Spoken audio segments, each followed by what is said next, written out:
Good morning, Winnipeg. Good morning, Manitoba. For all those joining us live this morning on our YouTube channel and all of our social media platforms, we say good morning, universe, and welcome to the Illegal Curve Hockey Show. Saturday morning. Nice to see everybody. Nice to see so many new faces. Nice to see so many familiar faces joining us in the chat. I say good morning to my colleagues, Dave Minuk. I say good morning to my colleague, Ezra Ginsburg. Nice to see both of you gentlemen. Ezzy, just as an update, as a follow-up to last night's riveting post-game show story, you managed to get stuck in your back lane again. It's unbelievable. Yeah. Hi, everybody. Thanks for joining us. It's only been a few hours since we were on breaking down the Jets-Bruins game. But yeah, all I have to say is thank you to Dave and Sylvia, because if it wasn't for them, I would still be stuck in my back lane in River Heights. It's unbelievable. Like, my car is now going to be parked in the front until the city plows the back lanes. But yesterday, I had the chipper out. I had a small shovel, a big shovel. I was shoveling out like snow and water and ice and everything like that. So I think, being stuck behind your own garage twice in the span of 5 hours or something like that is enough to make me avoid the back lanes. But yeah, there were some curse words happening last night by myself. Well, I'm sitting there at 11:15 at night. First off, after I dropped off Dave, I went to McDonald's and got a couple Junior McChickens and a McFlurry. So I was all excited. So not only did I get stuck, but I've got the smell of those delicious Junior McChickens, and I've got my McFlurry. So what I originally did was I went inside and I was on hold with CAA, but Dave Minuk is better than CAA. So thanks again, Dave, for helping me, Dave and Sylvia, for helping me get my car out. I love that you went and got two Junior McChicken and a McFlurry at 11:30. Well, Naomi wasn't home, so there was no food. I mean, there was food in the fridge, but I don't know what to do with it.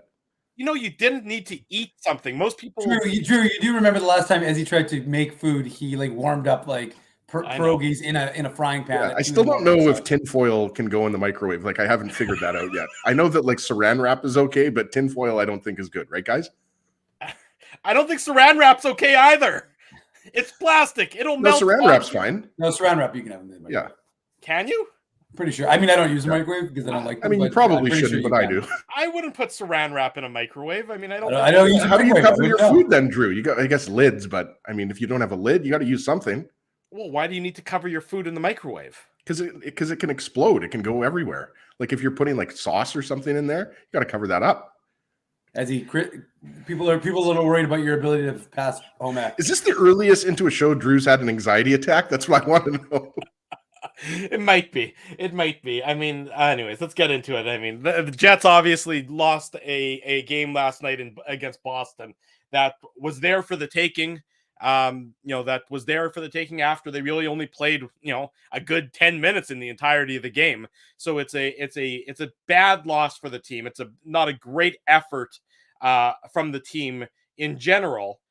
They get some good news on the out-of-town scoreboard in that the Florida Panthers, despite losing Aaron Ekblad early in the game, they defeat the Anaheim Ducks. So the Ducks are still behind the Jets in the standings, and that's the silver lining, I guess. Jets have 2 games in hand on the Ducks too, so the Ducks are right. They're out of it. I would say the Ducks are, yeah. I mean, now the Jets are obviously focused on the Dallases, and they obviously have to get over Vancouver, and that's why last night's defeat. Part of the reason why last night's defeat is so disheartening for the Jets is they had that opportunity to leapfrog Vancouver to be a point behind the Dallas Stars. The Stars obviously still have those 3 games in hand on the Jets, and then the Vegas Golden Knights ahead of them as well. So, I mean, the race is still there for the second wild card spot, but a disappointing loss from the Winnipeg Jets last night against the Boston Bruins. And now you have the one game between now and Monday's trade deadline. And I don't think that game should be the tipping point, or the result of Sunday's game should be the tipping point, whether or not the Jets are active on the trade market.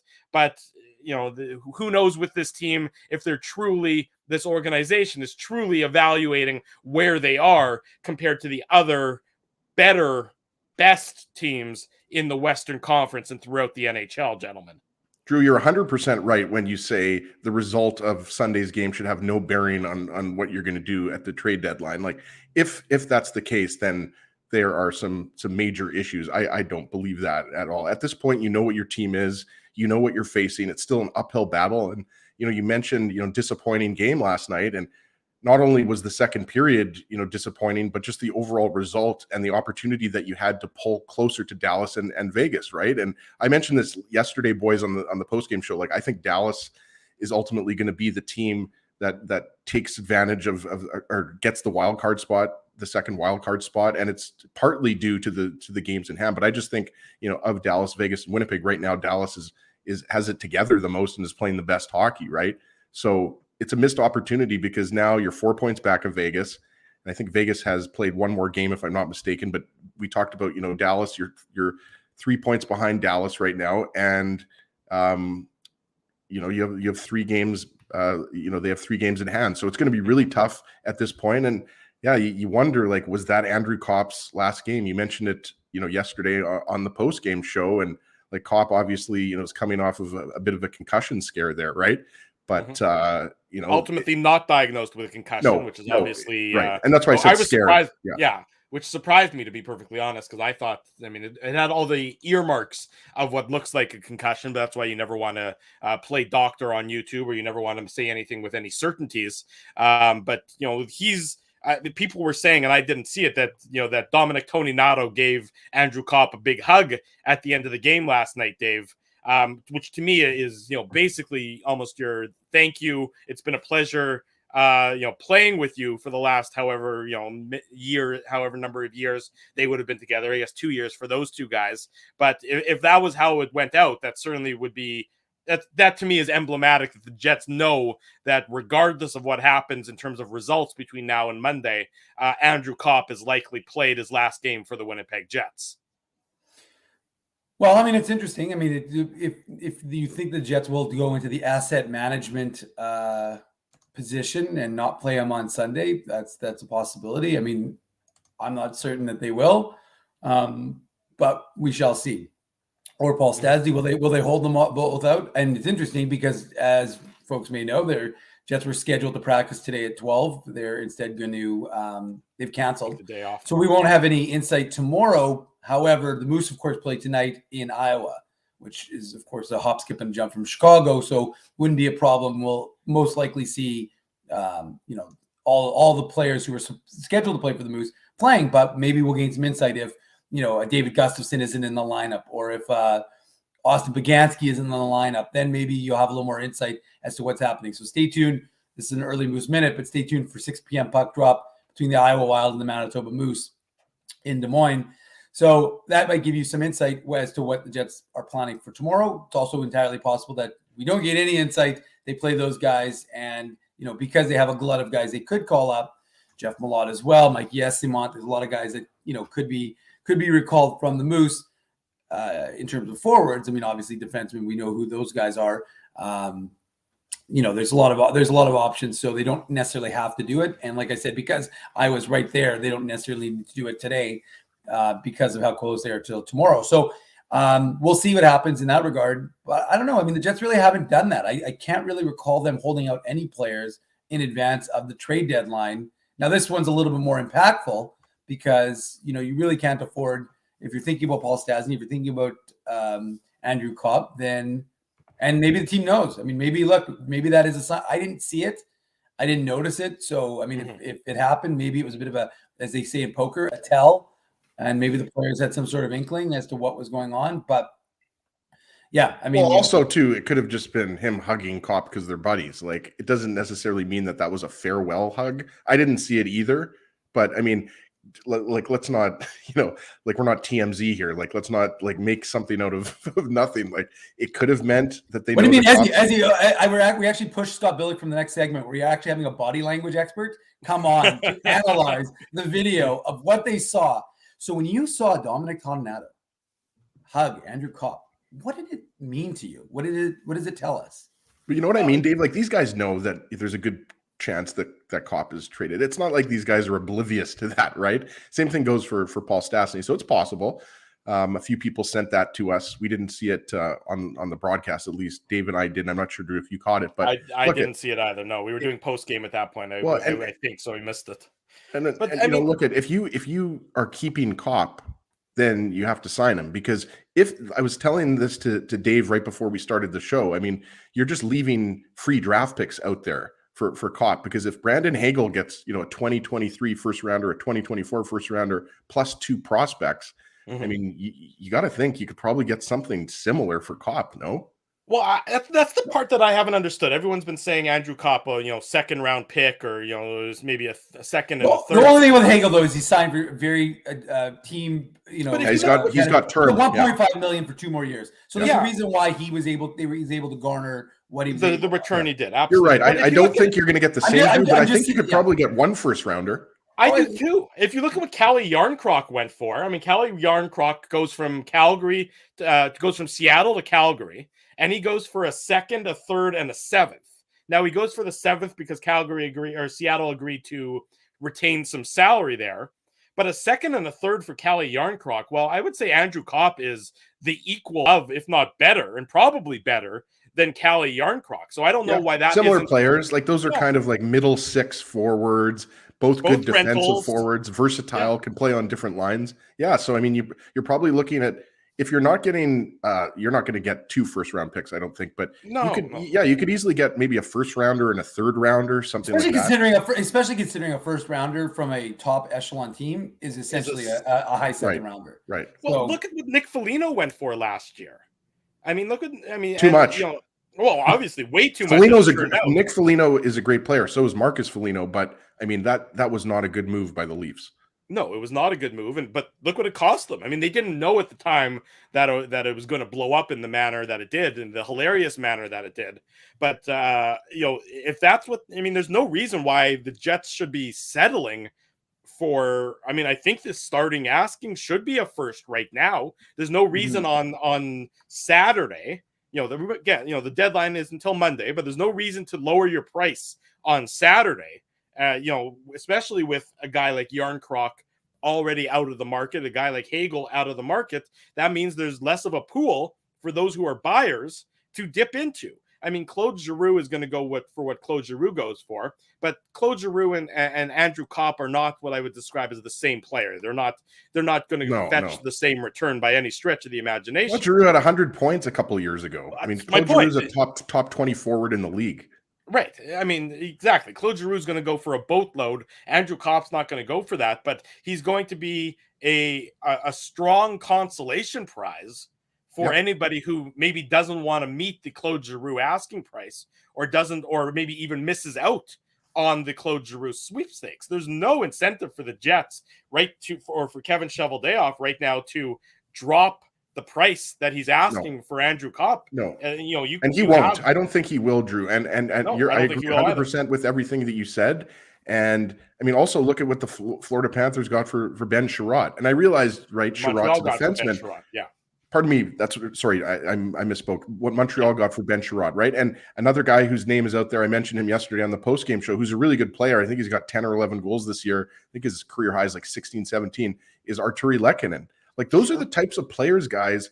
Like, there's a few big name defensemen out there. Everybody knows the big name out there is Jacob Chychrun, right? Like, you've heard a few teams like St. Louis has been rumored to be in on Chychrun. I think we talked to Jeremy Rutherford last week. He thought Ben Sherratt was a better fit in St. Louis.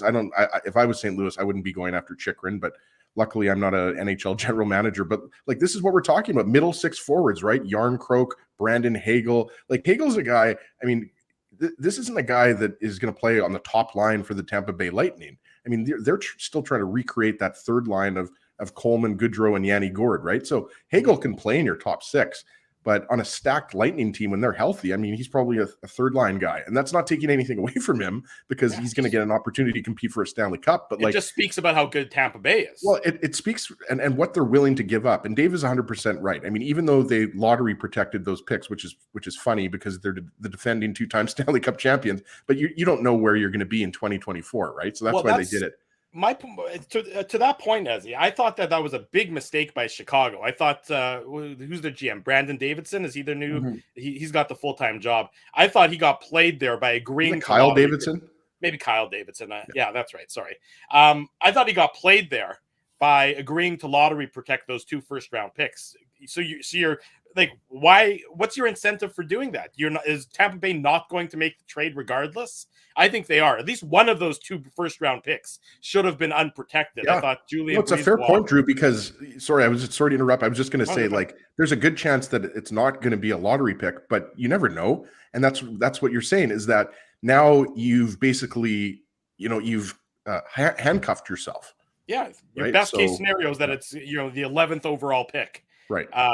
Whereas if like you said, you never know. 2 years from now, maybe Stamkos retires, maybe who knows what happens with any of these guys. You can fall off a cliff, especially when you've been playing as many games as the Tampa Bay Lightning have over the years, and all of a sudden, what could be a huge windfall is lottery protected for some reason. I thought that was a mistake by the Blackhawks general manager. That's a bit of a digression, of course. Let me ask you guys this. I'm not certain that Paul Stastny gets traded between now and Monday. I think it's possible the Jets re-sign him again on a 1-year contract similar to what he's currently making. Are you guys? It's possible. I mean, yeah. What percentage odds would you place on Paul Stastny getting traded before Monday's deadline? I mean, it's obviously here. I'll let Dave get in here because I've been talking too much. I would say that, it's probably 50-50. Like, it's tough to say because Stastny at, 35 years old, 36 years old, we know how well liked he is in the room. We know what type of player. I mean, all Jets fans know exactly what Stastny brings. He's having a good year playing with Scheifele and Wheeler. And we could argue, what line he would be better suited on. Is he better suited on this team to be a center or a wing? I still think he's better suited at this point in his career to be on the wing. But yeah, I think it's a possibility, Drew. And that, especially if you trade Kopp and then you have that available money. I mean, what's Stastny going to make? $3 million or $4 million? Contract too, I think what he's currently making, Dave, so right? I think that the odd, I would say 50-50 right now. Whereas, Andrew Kopp, it looks like it's probably closer to 100% that he's going to be traded. Dave? Yeah, I mean, it's an interesting scenario for the Jets. I mean, what are you keeping him for? Are you keeping him for this quasi run? Are you going to make it look like you don't want to sell the farm? I mean, all indications are from the articles that have been written that, I mean, I remember, I think Murat's written for both Stastny and Kopp and said the likelihood of either re-signing in Winnipeg is very low. Well, if that's the case, and if you're the Jets general manager, and if you found out that that's the answer, then there's no question what you have to do. You have to sell them both. Because we talk about, Kevin Cheveldayoff has said this in the past, not verbatim, but you had to reward this team for what they've done. Well, what have they done to earn a reward this year and to retain these guys? They haven't done anything, right? You're not in the playoff spot. The percentage of you making the playoffs is what, like 10%, 13%? So it's very low. I'm not saying you couldn't, but you haven't been able to run together and you're healthy. It's not like you're missing Cole Perfetti right now. Christian Reichel, and I like Christian Reichel, but you can't pin your season on Christian Reichel. You've got a healthy group and you are where you are right now. And you haven't been able to put, if you would have won last night and then you could beat Chicago tomorrow, it makes it a lot more difficult, right? Suddenly you're like, well, wait a second. You've won 4 games in a row. The teams around you, I mean, Dallas, they've lost, I think they lost 3 in a row. Even though they have games Montreal. They beat Montreal on Thursday. But I'm saying they just recently lost 3 in a row. They have games in hand on the Jets, but still, they haven't been playing lights out. Vegas is in complete free fall, and they've lost all these guys. Anaheim's lost guys, so it's not like the teams ahead. Anaheim's also going to trade some more players, right, Dave? Like in addition to Dave Manson, Lindholm's going to be traded, right? So that's right. Yeah. They're holding Josh Manson got traded too, not Dave. Yeah. I said Manson. Yeah, you said Dave Manson. Oh, did I say Dave Manson? Sorry, I meant to say Josh Manson. Sorry. Yeah. I've been spending too much time in the River Heights back lanes, guys. Sorry. So, and the point is fumes are getting to you. The point is, what do you do? Like, if Kevin Cheveldayoff hasn't spoken to those guys or their agents to find out what the likelihood is of them staying, and he finds out that he'll look at the numbers and say, well, I don't know how we're going to keep Andrew Kopp for whatever it is he thinks he wants next year, which I don't think is the value he'll bring to this team anyways. Mm-hmm. Because remember, this is where he's going to cash in. And this is traditionally where GMs make mistakes. So this is where you don't want to be the GM who makes that mistake. You want to think, do we have someone in our organization? Now, again, Kevin Cheveldayoff has to look at what this team is going to look like 3 years down the line, which is why you want to recoup assets now that could potentially have that sort of impact then. but I just, again, if he hasn't done his due diligence, but I suspect he would have. I mean, look, I listened to we joked about it last night. I went back last night when I was working on the papers, and I listened to his media availability with Sarah. I mean, he didn't say, he said absolutely nothing. Other than, to be honest with you, the only thing he said was, looking for middle six help. I was like, okay, you know what you should do? Get Mason Appleton then. but anyways, so I just look at it and think to myself, he can't afford not to trade these guys. I just don't see how you retain them with the way the team is going, with the results that you've had. And can you not get a second round pick for Stastny, Dave? Like, I would think that if it's not a second rounder, you can get a third round pick. I think you probably can, Ezzy, but my point is, so look at this. I mean, future cast a little bit. We know where the bulk of the Jets' depth is in the organization. It's on the back end. Mm-hmm. So Kopp is gone. I mean, that's clear. The money doesn't work. The numbers don't work. It doesn't work for next year. But if Paul Stastny goes as well, and I know I saw people in the chat saying, well, trade him and then re-sign him. I mean, that's happened so very rarely that it's almost, not worth, for the purposes of this discussion, really considering. But if Stastny is gone next year, look at the Jets forward group and tell me that it's not a very thin forward group. I know Cole Perfetti will probably come in and he probably will spend the whole year with the Jets, you would assume. Mm-hmm. But you have, look, Vesalainen and Jansen Harkins last night played 3 minutes each. So clearly the current coaching staff, which should not be here next year if the season continues on the trajectory it's going, don't have any faith in those guys to be contributors on a regular basis. So you subtract Stastny and you subtract Kopp, you add Perfetti, there's still not a lot of depth, especially in that. Well, you're going to add Gustafsson as well. You're going to add Gustafsson too, but again, you don't, Stastny. Well, also, sorry to interrupt you. I'm just going to quickly say we also don't know what they would do in free agency with a limited amount of money, right? Because in theory, you would have some money, like you're going to get some of that's going to go to Pierre-Luc Dubois' next contract. But I'm just saying, I mean, but you have to have a contingency plan for Andrew Kopp and Paul Stastny. It's Cole Perfetti is going to play in the top 6 next year, Drew. But your point is well taken that you take Stastny and Kopp out of there, all of a sudden you don't look as deep as you did before you traded those guys. I could, look, if they could sign Paul Stastny at the current contract for another year, I wouldn't have a problem with it. Now, that said, I don't think you can hold on to him without that commitment past Monday. If there's a deal to get done, it has to get done in the next, 48, plus hours. Because preferably while we're on the air. Preferably this morning before 11 a.m. Central Time, certainly. That would be that would be best case scenario for everybody involved here. But I could certainly see that argument at a similar cost to what he currently makes. Whereas the idea of bringing back Andrew Kopp at this point in time, that ship has sailed. And frankly, I think that I think you were the one who said it, Dave. Andrew Kopp at whatever salary he's going to make next year. It's going to be over 5. It's going to be over 5. You think it's going to be over 5? I mean, I don't think. I don't think. Well, if it isn't, it's going to be somewhere around there. I think he'll like $4.5 to $5 million. And I think that's a bullet dodged by the Jets. I don't think Andrew Kopp is worth that amount of money, and that's not. Well, I think he's worth. Hold on, I just want to say one thing. I think Kopp is an excellent player. He has been a loyal soldier for the Jets. Mm-hmm. I think he's like Dave said. This is his big payday, right? Like it's like when I held out for a legal curve and you guys had to pay me the big bucks, right? Like Andrew Kopp's going to get a big 5-year deal. I think we'd probably say 4 or 5-year deal, maybe 6.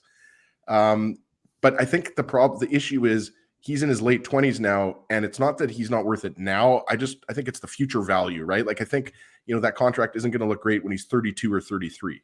I don't think he's worth much more than even now. If you were paying, if you were paying him $4.5 million this year, and his production is what his production is, I think you're sort of holding your nose a little bit at that. I don't think you're thrilled at the value you're getting out of that. Andrew Kopp is he's a third line player, I would say, on a deep team. That's where he's best suited. And if you really can't afford to pay those guys, in the $4.5 million range. That's just it, Drew. Like again, we're not saying that Andrew Kopp doesn't deserve to be paid because based on the economics of the NHL, he's going to get $4.5 to $5 million. But the point is that the Jets are already up against the salary cap. So especially like a team like Detroit or, a team that has much more salary cap space, it makes a lot more sense. But I think especially for the Jets, where every single dollar you have to really manage, I think that's what the issue is when you have to re-sign Dubois. And, that a guy like Cole Perfetti, I mean, he's going to get a raise, after he comes out of his entry-level deal. So I just think right now they just can't simply afford him, like you said. He's a luxury the Jets can't afford, and as a result, the strong expectation is that he'd be traded between now and Monday's deadline. One last comment before we go to break, because Scotty Billick's going to join us. By the time the Jets start their game on Sunday in Chicago, the Dallas Stars might be 6 points up on the Jets. The Stars play this afternoon in New York against the Islanders, and then they play tomorrow afternoon in Washington. So if Dallas puts together a good streak, and the game against Washington won't be over, so the result won't be fully known. It'll be known by the time postgame starts tomorrow night. The Jets could be 6 points behind the Dallas Stars ahead of Monday's trade deadline. And if you're down 6 points to Dallas and they still have games in hand, you know that you're not catching up at that point in time. That's why last night's loss to Boston was doubly as significant for the Winnipeg Jets. Scotty Billick up next. Take a break. You're listening to the Illegal Curve Hockey Show. We're live on YouTube. We're live on all of our social media platforms. Keeping Winnipeg laughing for over 30 years.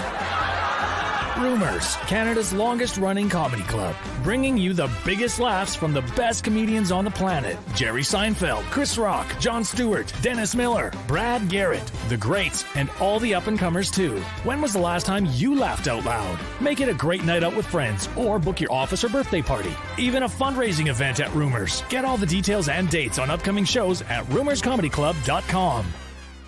Hi, Ez. A strange question for you. But why are you lying on the ground being crushed by a piano? Well, Drew, I definitely tried to carry this baby grand piano down the stairs by myself, and somehow I failed miserably. Right.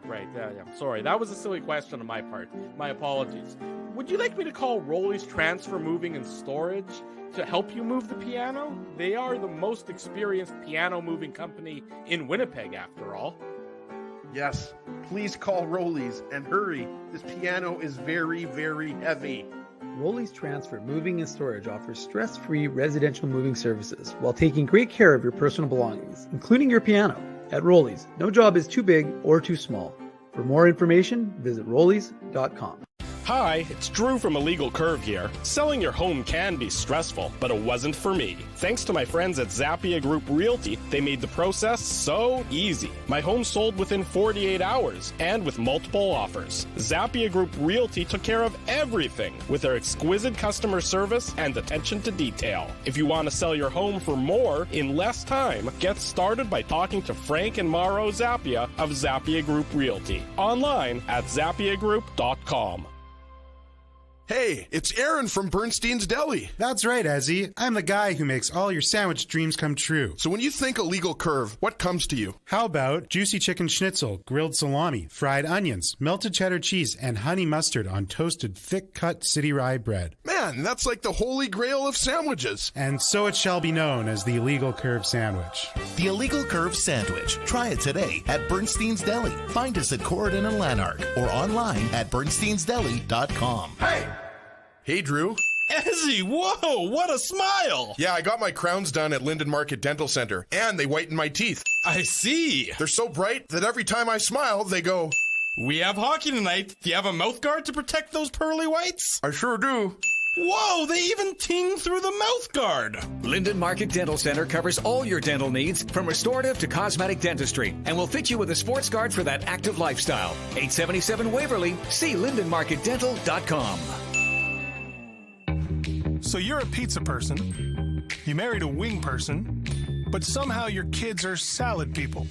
You can't pick your fam, but you can pick your BP meal deal, starting from $18.99 for takeout or delivery at bostonpizza.com.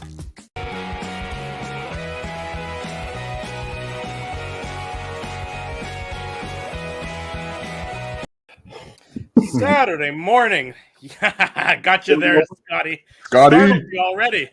How's it going? Good Saturday morning. Welcome back to the Illegal Curve Hockey Show.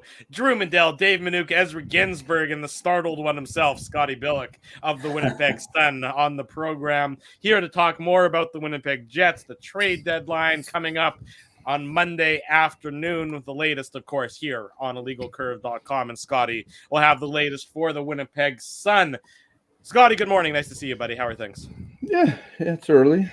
It's early, but it's good. Yeah, I'm good. Did you go for 2 Junior McChickens last night also? No, that would have been nice. So, did you? Which one of you did that? Yes. That was me, Scotty. I picked up a nice little Oreo McFlurry as well. And then what ended up happening was, before the Jets game, I got stuck behind my garage on the way to Dave's house. He's also here in River Heights. And then what happened is I got stuck in the exact same place after I picked up my McDonald's. So Dave and his significant other, Sylvia, had to come out and push me out of the back lane. So I'm now parked in the front. It's ridiculous. I saw you tweeting about it a little bit. It's just like back lanes in Winnipeg right now. It's just like it's like an adventure. Yeah, everywhere is an adventure. It's horrible. And if it's not rutted or whatever, it's flooding. So yeah, it's just no fun. No fun indeed.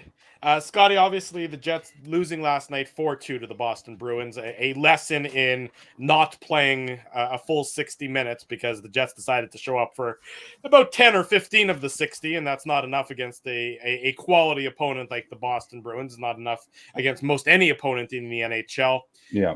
With last night's loss, do you think that changes their philosophy at all as it pertains to the upcoming trade deadline on Monday? If they were able to hold on, if they were able to defeat Boston, with the schedule actually getting easier starting tomorrow against Chicago, and really the games all this coming week are, depending on what happens with Vegas, might be all against teams out of a playoff spot. Do you think that would have changed their philosophy at all? No, I don't think so. No, I mean, I think this team is well aware of where it is. Well aware of, even though it's just 4 points, right? Like that's what it looks like. Even last night, a win last night would have put them back 2 points. It's still a large amount to climb. You have a Dallas team that has 2 games in hand still, and with the ability, obviously, to surpass Vegas as well in that spot. And so, no, I don't think so. I mean, the Jets don't, the Jets obviously have options at the trade deadline, but I mean, if you're looking to kind of maximize what you have, you probably want to sell your UFAs and get something for them.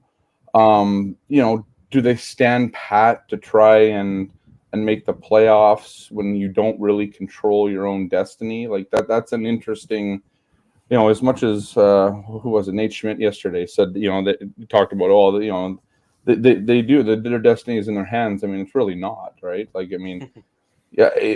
Aside from winning the next 20 games and scoring 40 points and doing something that no other NHL team ever has, by winning 20 straight games, but if that's the case, right? I mean, then you're happy with the team that you have going into the playoffs. So.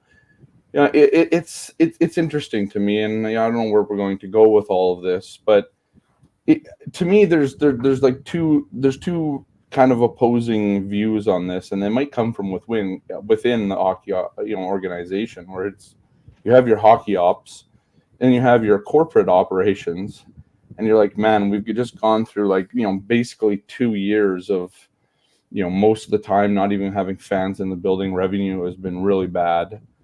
Do you want to have people what happens if in let's say they lose the next 3 of the next 5 and they're really out of it, right? Mm-hmm. How many people are coming to the game? They're not selling out the games as it is right now.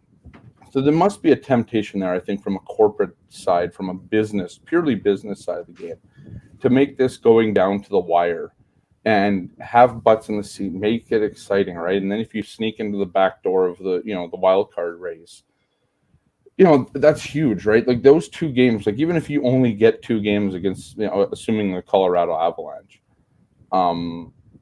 that's massive for business, right? Like those are gates pretty much double in the playoffs. You have other things, the street parties, all that stuff. Like it's all revenues that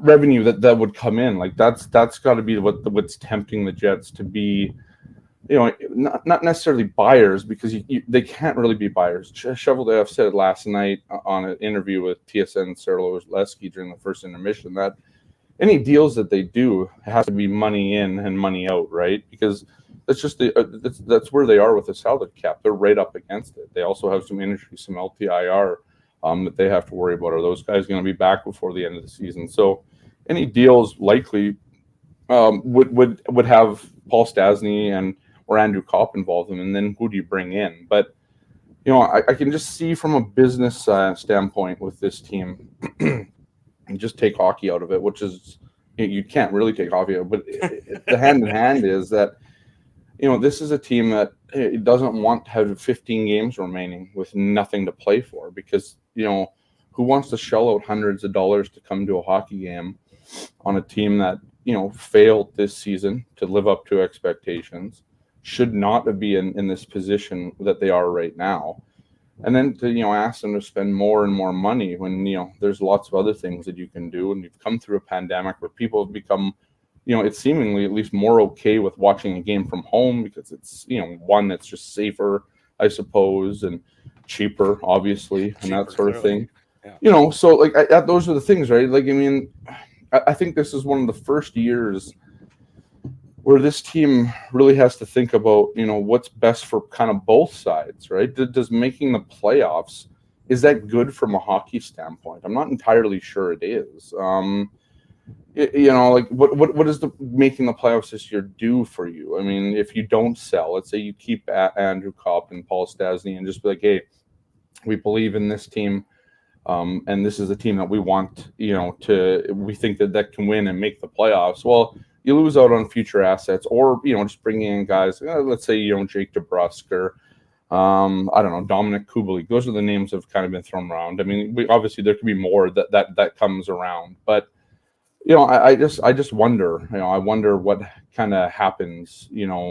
From that standpoint, from the business standpoint of they've lost a lot of money this year, and it's obvious. I mean, the team has taken this wild change to get rid of multi-year season ticket holder contracts, and now people can just re-up year after year, and all of that sort of thing. So yeah, it's interesting, and that's kind of where I wonder kind of where those kind of intersect and kind of how that kind of plays out for the Jets. But to answer your original question, I don't think it really changes much, because I think this team knows where it kind of is, and the odds are stacked, reasonably against them, right? It is still a long shot for them to make the playoffs, because they have to make up a lot of ground, and it's really difficult to do so, as the Jets are finding out right now. You can barely lose a game, right? I mean, they really needed at least a point last night against Boston, and they didn't get it. Like that's sort of the thing. Like if you lose, you kind of sort of have to lose in overtime right now, because you need that win, and then you just need a lot of help. And the night before on Thursday night, it wasn't a lot of help, because all the teams that they're chasing won, except for Vancouver. But again, you need Dallas and Vegas really to falter. You need one of the two to kind of falter. Well, probably both of them in the end, right? Unless Nashville kind of goes on a slide. So yeah, it's interesting, and it is tough, and I'm not entirely sure kind of what Monday looks like from that standpoint. But yeah, it's gonna be it's interesting, and it's a brand new kind of storyline in this town. It'll be interesting to watch. Scotty, what have you thought of a couple of the trades that we've seen in the last 48 hours? I mean, when Brandon Hagel was traded to Tampa Bay, I'm thinking, okay, we knew that there was a good chance that the Hawks were going to deal Hagel. And then, you see that it's for 2023 first round pick, 2024 first round pick. We talked about how it's lottery protected. And I agree with Drew. I think that was a mistake on the Blackhawks part. But then you also have a couple of, 23, 24-year-old prospects in Taylor Radish and Boris Kachuk. And Dave would know, I mean, these guys have been in the AHL for a couple of years. And then this year they've been playing in the NHL with the Lightning. But I mean, those are guys that, the Hawks will be able to plug into their lineup in the coming years. I thought that was a massive return for the Blackhawks. So, I mean, what does that do in terms of what you could get for Andrew Kopp? Because if I'm Chevy, right, I'm loving what Chicago got for Brandon Hagel. Yeah, no, I mean, the prices are high, right? I mean, that's that's the other side of this, right? I mean, what is the return for Andrew Kopp? Because he's going to be in a highly wanted player. And the reason, let's say, like, this is the thing, like, does Colorado going to want Andrew Kopp if they don't get Claude Giroux? And it seems by all accounts that Claude Giroux wants to go to Florida, and the Flyers are trying to facilitate a move to get him to Florida. And so that means that the Colorado Avalanche are going to be looking for somebody that's not Claude Giroux, and Andrew Kopp is right at the top of that list of kind of players that teams want. I think Boston's involved. They might want him, and that's kind of where the Jake DeBrusk kind of stuff comes from, because it could be kind of a 1-for-1 there, or whatever that would be in terms of return. I have to remember too that Jake DeBrusk is, I believe it's a $4.1 million qualifying offer that he's owed. So the Jets have to factor that into any trade, because buyer beware a little bit there with that price tag. Well, and that's it, right? Because here's the thing: like, you don't want to. Well, one, you don't want to take a guy if you don't think, well, one, that you can sign him. Jake DeBrusk wants out of Boston, but he largely didn't want to be playing on the third line there. Well, there's possibility that he plays up higher in the lineup with the Jets, and it just depends on kind of what they do. But it could be the same situation here for Jake DeBrusk, where he's playing on a third line role, and then what does that mean, right? So that's interesting, but. Yeah, I mean, you start seeing first-round picks getting thrown around, and then you think about, okay, well, maybe the Jets want to first get back into the first round this year after trading out of it in years past. So, and just kind of replenishing the draft pick pool. Are they in the first round this year? The Jets, are they? Yeah, do they have a first-round pick? They have the first. They don't have a second. They have a second. Yeah, they don't have a second and a fourth, right? Yeah, but I could see them wanting fourth to going get to the Rangers, Scotty. And technically, the fourth round pick is going to the Rangers. Yeah, right. I believe and it might go to the third. Yeah, and it might go to and it might end up going to the Panthers as part of the who was the trade that the Panthers and the Rangers made earlier this week? Frank Vetrano. Yeah, Frank Vetrano. That's right. Yeah. So it's interesting because Kevin Cheveldayoff has always been a draft guy, and does he want to replenish? Go back from the 5 picks that he has now to maybe 6 or 7 or whatever. But I think the Jets. I don't know if that's the right thing. Is it prospects that you want? Is it guys that are 2 to 3 years away, or maybe even a year away from being in the NHL? So maybe they're not in here next season. And what's the window for this team? Are you looking to extend the window? Does the window only last as long as Connor Hellebuyck and Mark Scheifele are signed here? That's where it's interesting with this team, because you would say that, well, if you look at this season, and would have been different if Cole Perfetti was healthy, would have been different. I don't know if that changes a whole lot in the grand scheme, because this is a team that still struggled a lot with puck management, has struggled a lot with just consistency. You look at last night's game as a perfect example. The second period, they get outshot 22-4, right? Like, that's not going to win you a lot of hockey games. And sure, they had a great third period comeback, but then they just, the penalties, like, that doesn't help, and so you kind of buckle down in the third, you get 2 goals, and then you're feeling better about your game, and then you get scored on a delay of game penalty. That was, those are unforced errors, right? And it was very much a, kind of a Jets way to lose last night, so to speak. So, yeah, I don't know. You still wonder. Do you think you can re-sign Andrew Kopp? And I've heard some people suggest that, and I just don't think that's the case. I mean, I think if the Jets wanted to re-sign Andrew Kopp, they would have already. But I don't think they want to pay what Andrew Kopp is probably worth on the open market. And and they're going to have some big contracts coming up. None bigger than Pierre-Luc Dubois. Maybe he bridges for another 2 years. But even that bridge dollar amount is going to be expensive if that's what they want him to do, right? It might save him a little bit of money for 2 years, and then they can pay him more when Scheifele and Hellebuyck and Wheeler's contracts are all up in a couple of years for that. That's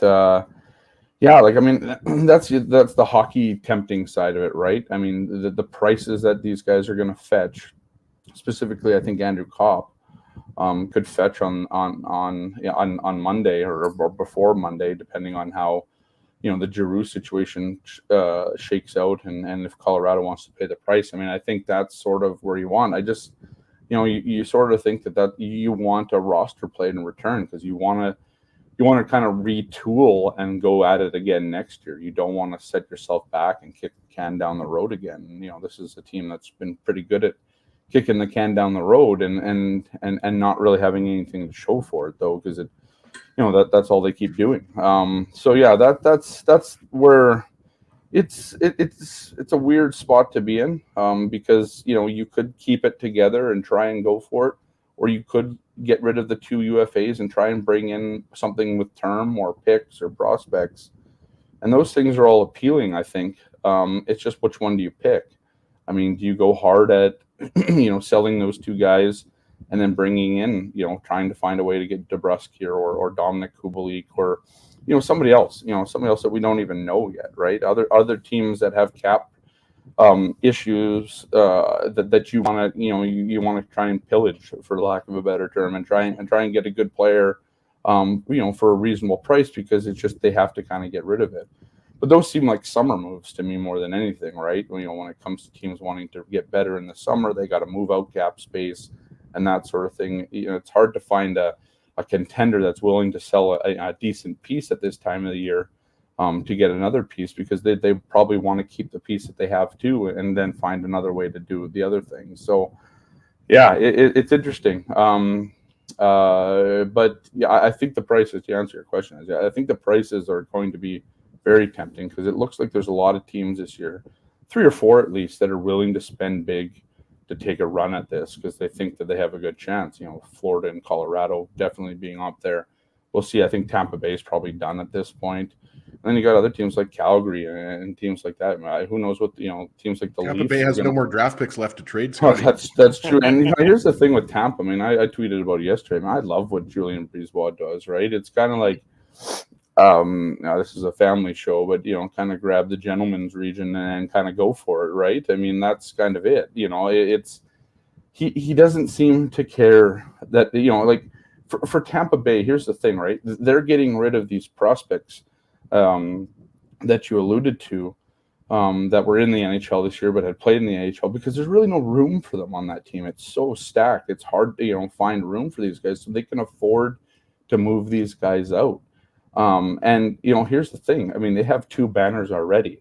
What does a third do to this? I mean, if you win 3 in a row, I mean, you're arguably one of the greatest teams of all time, if not. Especially in this modern era where it's so difficult it's designed to prevent that from happening. Right? Exactly, right? Yeah. And so I think it's incredible what Julien Brisebois is doing, because he just doesn't seem to carry. There's no caution here. It's just like, yeah, we're going for it. But Tampa's in an interesting market, because you can sign a Nikita Kucherov for less than $10 million a year, because if he made $12 million in Canada, he's still taking home more, paying for $9 million in a tax-free state like Florida than he is playing up here. So that's the advantage that Tampa has. Well, the salary cap is not actually equitable, to your point. It's not an equitable right. salary cap from market to market. Exactly. And so I think it's really interesting that here's a team that can kind of do what the Panthers seem to be sort of getting on board with now. It's just spending and selling off draft picks and that sort of thing, because a lot of people want to play in Florida. Like, if you have a good team in Florida, players just want to go there because it's a nice place to be. And then at the on the second, you get to take home a lot more of your contract than you would in most markets, because of how taxes work. And so that's interesting. That's why Vegas gets away with kind of murder at times, right? Because teams want to play, or players want to play in Vegas, and it's easy to do so when you're not paying any taxes. So yeah, I think I really enjoy. Like, I mean, people will say, well, why did Brisebois give up so much? Well, here's a GM that goes out and gets a player that they think is going to fit perfectly into what they're doing. This is the same thing they did with Blake Coleman last year, or some of the other players that they got. Right, they're looking just for players that will plug and fit a certain role to help them win a Stanley Cup, because they have all the other bases covered. Right, their goaltending is unbelievable. They have a good defense. Their power play is unreal. Scoring can seemingly happen at will. So a lot of the players that they have, So yeah, I mean, I think you're like, oh, well, why did you spend so much? Why are you helping out Chicago with their rebuild or whatever? I don't think Tampa Bay cares about any of that, because if they win 3 straight cups, they're the team, right? They're the team. It's not Chicago that won 3 in 6 years or whatever. This is the Tampa Bay Lightning that won 3 in 3 years, and did so with largely the same team and made all the right moves. And if they have a couple of Chicago years like Chicago is having right now, because that happens, well, who cares? Because you have 3 banners. Like, I mean, I think this is, what would Jets fans want, right? If the Jets fan, let's say if you could sell Ville Heinola and a first-round pick right now and guarantee yourself a banner, I think every fan would take that, right? Because at the end of the day, the quoted banners fly forever, right? I think that is what it is, right? Like, a Stanley Cup is so crucial to every team, right? It's massive for all sorts of reasons, and especially here in Canada, right?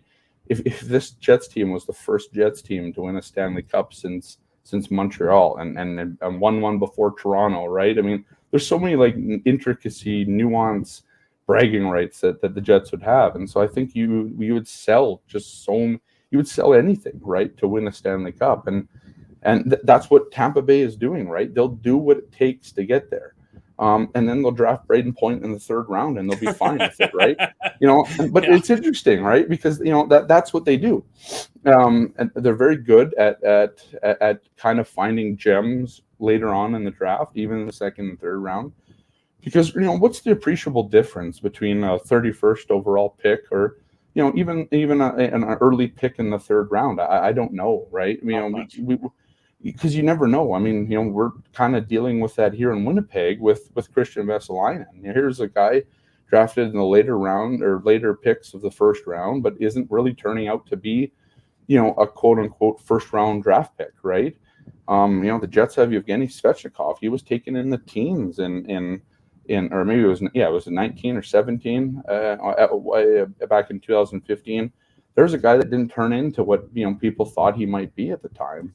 And maybe he will eventually, but it's been 7 years since he was drafted, I think. So, it goes to the saying not all 1st-round picks are created equally. Right. We certainly see that evidence of that all throughout the NHL, not specific to the Jets, but different years have different qualities and different depth and everything else along those lines. The Saturday morning, Scott Billick is our guest. You're live on the Illegal Curve Hockey Show, talking about the Winnipeg Jets' defeat last night at the hands of the Boston Bruins, and looking ahead to Monday's trade deadline, where of course coverage will be had all day, courtesy of us at Illegal Curve, and of course Scotty doing his great work with the Winnipeg Sun, Dave.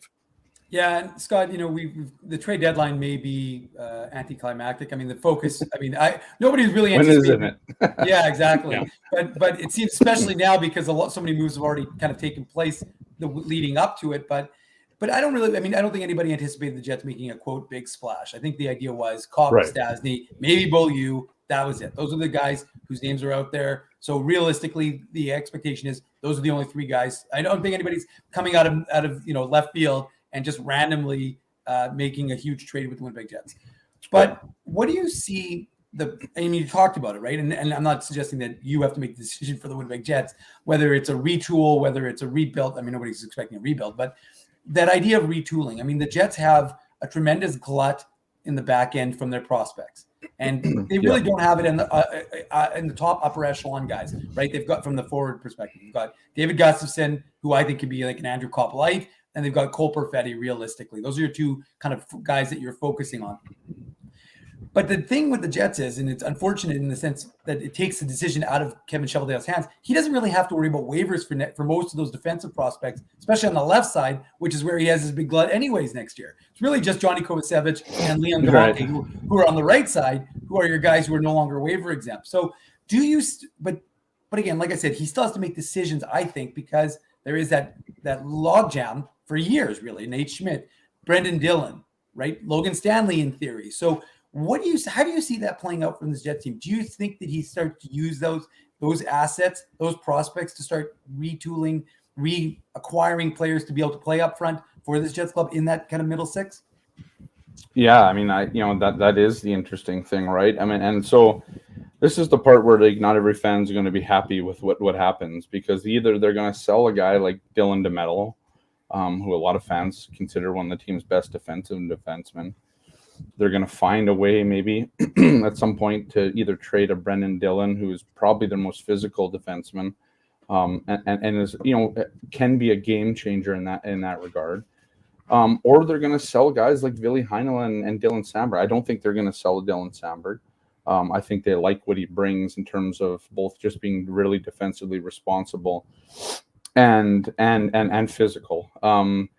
And so I wonder, I wonder if Ville Heinola is on the block, and I wonder because he is the type of player that commands a big return, right? If you want to go out into this summer and retool on the fly and get a big name player to, let's say, a middle six guy or a top six winger, whatever it is, and you're looking at a team that's willing to, take a young, promising prospect. I wonder if that's what it is. And obviously that's going to be one of those things where it's like, that's not what anybody wants. Everybody wants to see Ville Heinola playing on this defensive, in this defensive core. And so do I. I think he's been one of those guys who has been really unlucky in terms of, obviously they signed both of the guys, Schmidt and Dylan, in the summer. So that kind of pushed, a lot of those players back. Logan Stanley and Nathan Beaulieu have kind of been the guys that kind of played this year, and Ville Heinola has only gotten a little bit of time in the lineup, and it doesn't seem that they're kind of willing to, put him in. And so that's where I wonder, like, well, if you're not willing, or if he's a couple years off and you're trying to win in the next couple of years, is that the guy that you trade? I don't know. I mean, do they look at trading Nate Schmidt? I think they like what Nate Schmidt brings, though, right? Like, that's the other thing where you kind of you wonder, okay, how much value does Nate Schmidt have to the room, right? This is a room that in past years has got really down on itself and never really had that kind of pick me up. Nate Schmidt is that guy. I mean, we talked to him yesterday. He's got the emotional range of a teaspoon. Like, the dude's hilarious, right? He's funny, but that's the way he is with all the players. I mean, he talks to a lot of these guys. And especially when you talked about talking to Ville Heinola, you talked about talking to Logan Stanley. So those are the tough things, right? And that's where you can't keep it all, because eventually you keep it all. You just have either way too many contracts, you don't have the room under a salary cap, or you have the problem the Jets have right now where they can't fit these young players in just because, well, they have so much money invested on their blue line right now that you're not going to sit Schmidt or Dylan or whoever. Maybe they look at moving Neil Pionk. I don't know. He's had a bad year, right? I mean, it hasn't been a great year for Neil Pionk. Do they look at moving him? I don't think, I see, trade Morrissey in the chat here. I think Morrissey probably the only untouchable in that blue run, right? Here's a guy that checks off every box that this organization wants, and could possibly be captain material in a couple of years' time, right? I don't think Josh Morrissey is going anywhere. I also think Josh Morrissey's had a great year. So I mean, here's a bounce back year after his dad died, last summer, and was dealing with a lot of stuff in there. I mean, we have to look at the Jets are not trading Morrissey. No, I'm with you 100% on that one, right. Scotty. I mean, you have to look at the human side of this too. I mean, here's a guy playing with his dad dying. That's brutal. And then you think, just a couple bad years from him. Well, a year and a half of that was trying to deal with what was going on back home in Calgary. I mean, that's also look who he was playing with. Look who his on-ice partner was. Right. I mean, he's trying to play his own game and compensate for having a below replacement level D partner for the most part. Yeah, I mean, he was being anchored down, right, for the last couple of years. I mean, nobody was more unlucky in the last 2 years, at least on defense, when everybody left after the 2018-19 season, right, than Josh Morrissey. Because here was a guy that, maybe is just a 1B on this team, in the grand scheme of things, because he was playing with, another kind of 1A or 1-1, 1A with Jacob Trouba, and then just kind of left on his own island, right, to kind of hopefully, prop up Tucker Poolman or whoever they would put beside him. It was unfair, and there was nothing that Josh could do about that. Signs a brand new deal after that year. All that weight of expectation, obviously the personal stuff that happened, So all those things. So yeah, I don't think Josh Morrissey is going anywhere, and I don't think they have any interest in trading him because he's the type of player that this organization likes. So yeah, I don't know who they trade. I think all those questions move into the summer though, right? So here's the other thing: are they going to look to shop Mark Scheifele this summer? And if they do, what kind of trade are they going to make for him? Is that a mistake to shop a guy like Mark Scheifele? Here's a guy who obviously everybody knows the deficiencies in the defensive end. But at the offensive end, here's a guy who just puts up point after point after point. And, he had a bad year, but Mark Scheifele is a point per game player in a bad year, right? And so that's kind of where that argument is. It's like, what do you do? Here's a guy who at times doesn't look like he's interested in playing. But when he look like he's a world beater, when he is interested or appears interested in playing, and he's very good. That's the thing. Nobody's going to be happy with what they do, I think, this summer, because it's going to irk people one way or the other, whether it's selling one of these, bona fide kind of top 5 or 6 guys, or if they look to move a guy like Ville Heinola to try and find that piece that they're missing. Large part of this too, I think, comes down to what are they going to do with the coaching situation in the summer? Is it Dave Lowry moving forward, or is it somebody else? Do you redo the whole coaching staff? Here's the problem with this team needs to deal with its defensive woes, right? Here's a team that needs a defensive structure, or at the very least, they just need a game plan that makes sense. People crap on Connor Hellebuyck this year, but you have to realize again, right, for the umpteenth year. It's not in the teens, obviously, he hasn't been here that long, but here's a guy who's just facing the most shots, the most high danger shots, and all this stuff, right? All the analytics, at least before Hellebuyck had that bigger slump recently, that was still in the top 5, top 10 in most analytics for NHL goaltenders in a quote unquote bad or down year. Connor Hellebuyck needs some help too, right? Especially if you want to re-sign this guy. If you want to re-sign Connor Hellebuyck in a couple years' time when he's, like 29, I guess he'll be, or whatever it is, and that's not old. It's not that old for a goaltender. And you want to get him under contract again, and maybe he wins another Vezina in that time, or is a finalist or whatever. Connor Hellebuyck's going to look at the situation and hope that he has some help around him at this point. Because as much as goalies like to be active in games and do things, we obviously have seen a fatigued Connor Hellebuyck down the stretch here, right? He was played a ton. And when you're facing, 100 more shots than every other goalie in the NHL this season, when you think about 100 shots, it's about 3 games more worth of shots that you've seen, right? Maybe on average, right? Roughly around that. They need to give him some help, right? Yeah. And season after season, it adds up, and it's a cumulative effect of the wear and tear on a goaltender. Yeah, exactly. And so, that's the thing. So you can either sell what you have right now on defense that's playing in the NHL and try and retool doing that, or you can sell some of your prospects that you're not even playing, and try and use those as bargaining chips for roster pieces to teams that are looking to rebuild, right? So the Ottawas, the Chicagos, whoever. Can you go and go to those teams and try and find a top 6 player and package that with a guy like Ville Heinola or whatever for a team that is young, that it continues to do those types of things. So yeah, it'll be very interesting to see, and I know that's not going to be what people want, and I don't know who's going to do that too, right? If the Jets miss the playoffs this year, which looks like it, is Kevin Cheveldayoff even the GM this summer, and I wonder if standing pat at the trade deadline is kind of a bit of a tell on that too. Sure. That maybe he doesn't have perhaps the control over the situation, or maybe no big moves are going to be allowed other than the ones with your UFAs.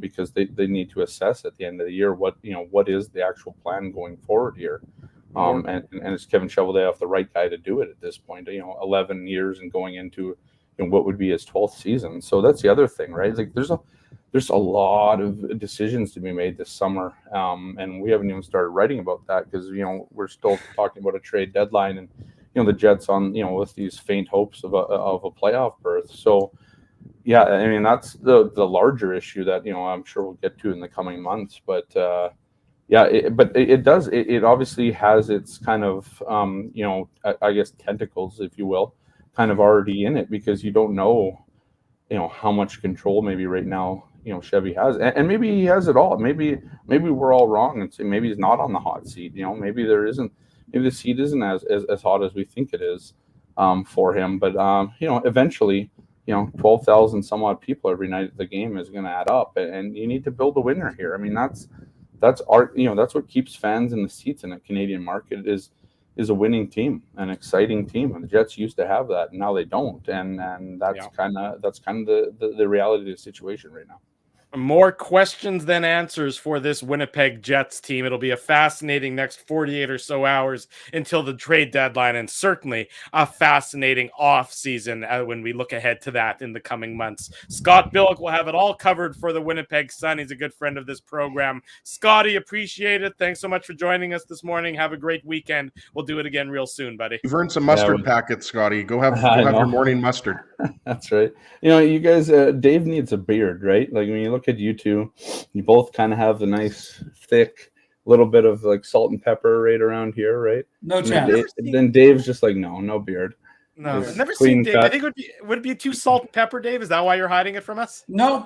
I think I let it grow once when I was backpacking through Europe, and other than that, I don't think I've ever had anything resembling that. I'm not a facial hair guy. Well, the chat needs to get involved here, and I don't think pretty much forced to do it. So I mean, Scott, what we maybe will do is maybe someone can like put a beard. I'll take Ezzy's beard, and I'll get one of our. I was going to say, Dave, you can have some of my beard. I've got enough here. Look at this thing. I can give you some. In fact, Scott, it's all good. Ezzy's on my main floor. So what I'll do is we'll just go and shave him after, and then I'll just there we go. You just patch it to it. Patches all over the place. Yeah, that's not weird at all. So, No. I can't see this being a bad idea or backfiring in any which way possible. Ezzy and I once shaved our Movembers live on TSN 1290. I mean, there's probably a reason why the station's no longer. I was going to say, it's hard to believe the radio station failed. Hard to believe that kind of content didn't drive sponsors towards the station. That's right. We raised a lot of money for a good cause. That's all. That's true. We raised money for a good cause. Anyways, Scotty, thank you, buddy. Have a great weekend. Yeah, have a good one, guys. Yeah, thanks, Scotty. Scotty Billick joining us on the show. Let's take a break. When we come back, more Jets talk. Frank Saravelli, hockey insider, at the bottom of the hour with the latest scuttlebutt about the trade deadline. Don't go anywhere. Much more to come. You're watching the Illegal Curve Hockey Show. We're live on YouTube and all of our social media platforms.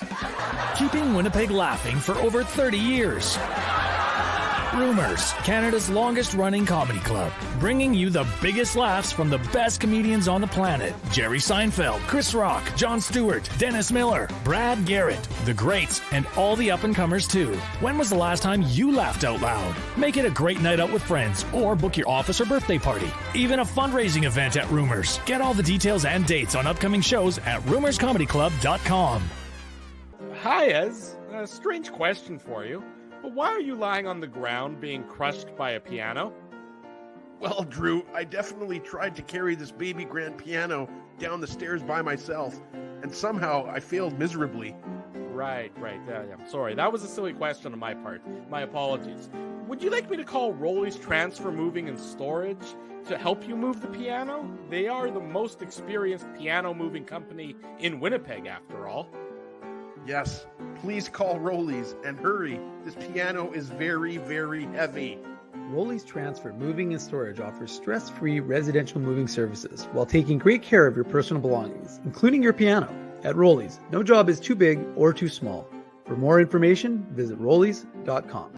Hi, it's Drew from Illegal Curve here. Selling your home can be stressful, but it wasn't for me. Thanks to my friends at Zappia Group Realty, they made the process so easy. My home sold within 48 hours and with multiple offers. Zappia Group Realty took care of everything with their exquisite customer service and attention to detail. If you want to sell your home for more in less time, get started by talking to Frank and Mauro Zappia of Zappia Group Realty. Online at zappiagroup.com. Hey, it's Aaron from Bernstein's Deli. That's right, Ezzy. I'm the guy who makes all your sandwich dreams come true. So when you think a legal curve, what comes to you? How about juicy chicken schnitzel, grilled salami, fried onions, melted cheddar cheese, and honey mustard on toasted, thick-cut city rye bread? Man, that's like the holy grail of sandwiches. And so it shall be known as the illegal curve sandwich. The Illegal Curve Sandwich. Try it today at Bernstein's Deli. Find us at Corridon and Lanark or online at bernsteinsdeli.com. Hey, Drew. Ezzy, whoa, what a smile! Yeah, I got my crowns done at Linden Market Dental Center, and they whiten my teeth. I see. They're so bright that every time I smile, they go... We have hockey tonight. Do you have a mouth guard to protect those pearly whites? I sure do. Whoa, they even ting through the mouth guard. Linden Market Dental Center covers all your dental needs from restorative to cosmetic dentistry and will fit you with a sports guard for that active lifestyle. 877 Waverly. See lindenmarketdental.com. So you're a pizza person, you married a wing person, but somehow your kids are salad people. You can't pick your fam, but you can pick your BP meal deal, starting from $18.99 for takeout or delivery at bostonpizza.com.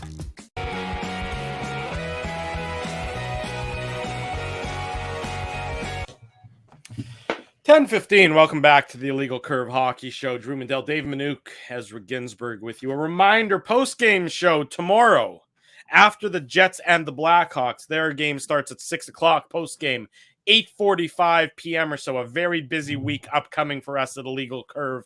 We got the last hour of the show this morning, obviously. We got post-game tomorrow night, post-game Tuesday night, post-game Thursday night, post-game Friday night, Saturday IC Hockey Show, and then again post-game on Sunday. Drew, night. you had a couple of Red Bulls this morning. Like you're pretty energetic, baby.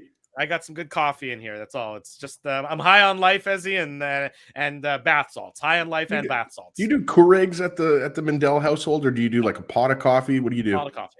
Laura makes a pot of coffee every morning. First thing, she's up and downstairs in the kitchen before I am, and the first thing she does, she might even have it set up to go the night before. She flips that switch and gets some nice coffee brewing in the house. That's how. What kind of coffee do you guys do? Do you guys do McDonald's or Tim Hortons, or do you do something a little bit more local? Something a little more local. We try and be a little bit more bougie. We like to support some of the local coffee manufacturers and producers, and yes, tend to go that way with it. But to each their own, certainly. But shop local, that sort of thing. Absolutely. Yes, exactly. Jets and Blackhawks tomorrow in Chicago. The one-off road trip where the Jets fly out and then fly back. The Blackhawks actually in action today.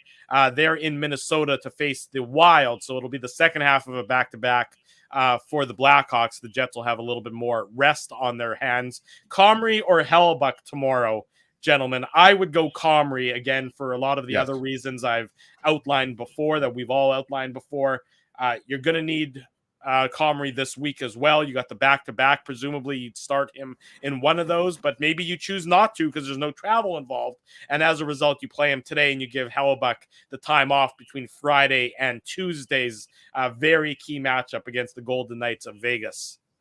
Yeah, I'd say it's probably 50-50 right now that you would see Eric Comrie. And I'm not saying that as a joke, because obviously it's one of those two goalies.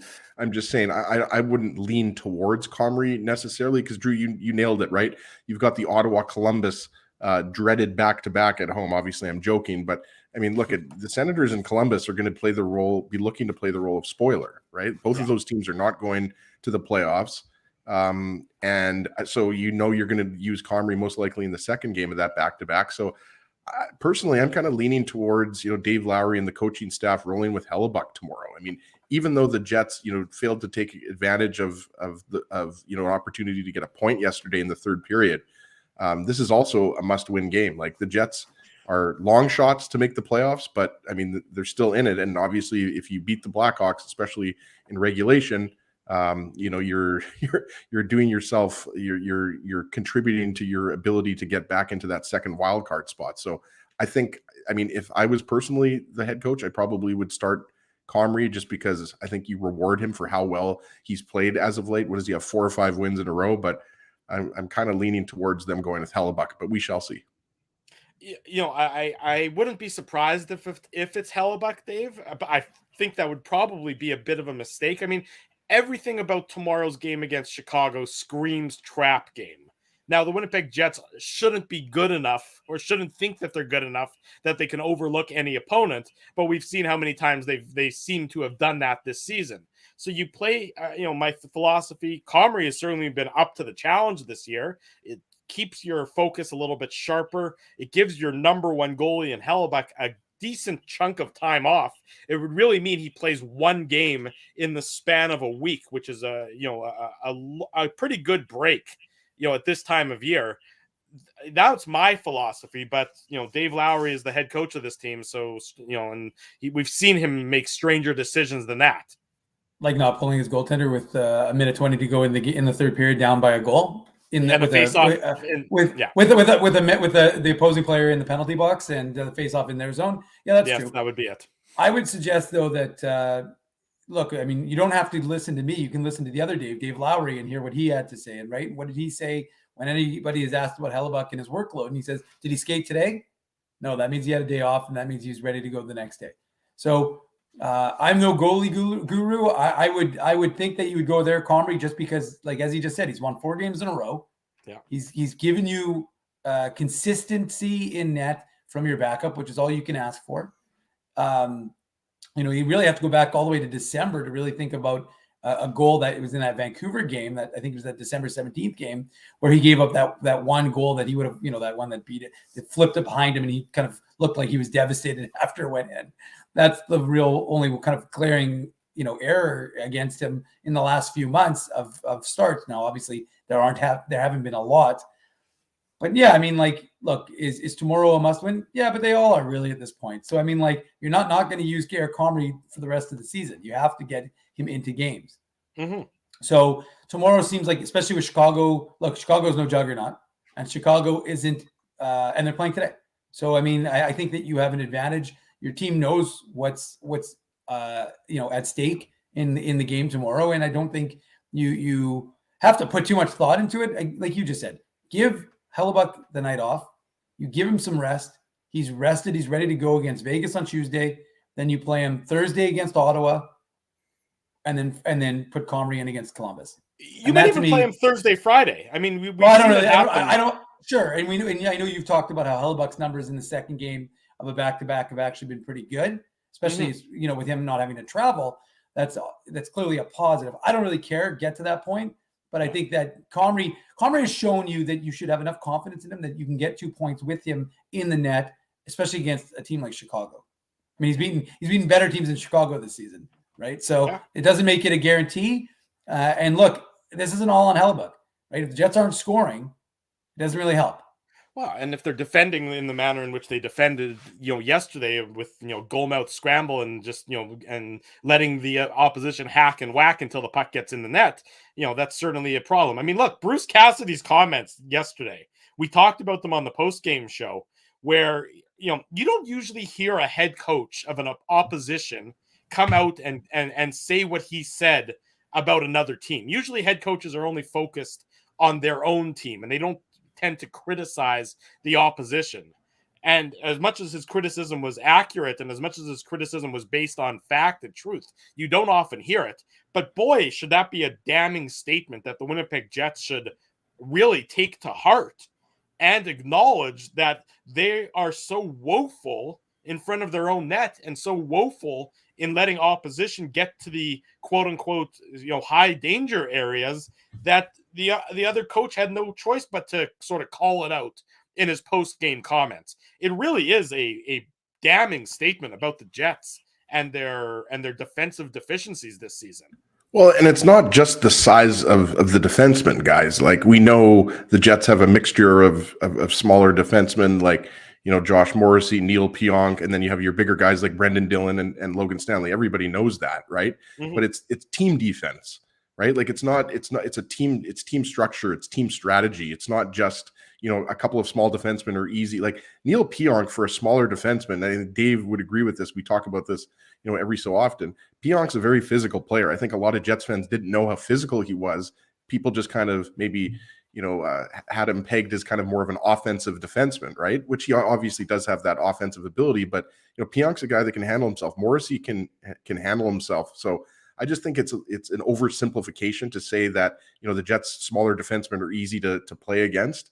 I would take a little bit of an issue with that. I think it's more so that, the team defensively, oftentimes just gives up too much time and space in the zone. Sure, does us and Dylan DeMello is another guy. Dylan DeMello is what, 6'1", 6'2", 6 feet. Like it's not like we're talking about a 5'9" defenseman like Torrey Krug. I mean, DeMello can handle himself. He's an excellent defenseman. His numbers back that up, right? So, but I agree with you when you say Bruce Cassidy. Though it's surprising that he said that, because you don't see coaches say that. Hear coaches say that a lot. Drew, you're right.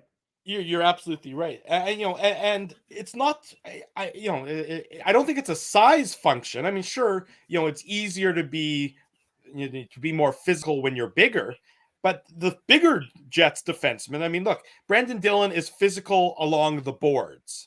Logan Stanley has been very hit or miss this season as it pertains to his physicality, but I don't think Brendan Dillon has been particularly imposing in front of the Jets net this year. And that was one of the strongest attributes that the reason why the Jets brought him in, make it more difficult for the opposition. And Dave has spoken about this many times, where, is the alleged crackdown on cross-checking impacting Brendan Dillon and how he plays? And it certainly might be the case, Dave. But I think you need to see, look, and it's probably too little too late at this point in time, but if you're going to run back with the same defense next year, you're going to need to see a better commitment to physicality in front of your own goalie and in the high danger area. Yeah, there's no question. There's too many times when you're watching this team, and first of all, they're letting the guys gain position on them. They're not in the spot they need to be in, and as a result, they're at a disadvantage. And I think it's not just necessarily on the defense. It's a collective team mentality that we see too often. Guys trying to fly the zone and create a scoring opportunity while you're supposed to be defending, right? And I just think that the Jets, it's funny, even simplistic plays, oftentimes the Jets just make questionable decisions where they can maintain possession, and rather than doing so, they just dump the puck, lose possession, and then. So I look, there's a lot of this, and maybe that's a function of coaching. Maybe that's what they've been taught to do, but it just, you're just giving up an opportunity, especially I remember a couple times late in tie games where they would give up possession in the neutral zone without a significant amount of pressure. So I think there's a lot of things that this Jets team could do better. And I think that's a function of coaching. I think that there is an expectation that the coaching staff has to make improvements. There's no doubt about that. And yeah, I mean, look, collective team defense and what these guys need to do.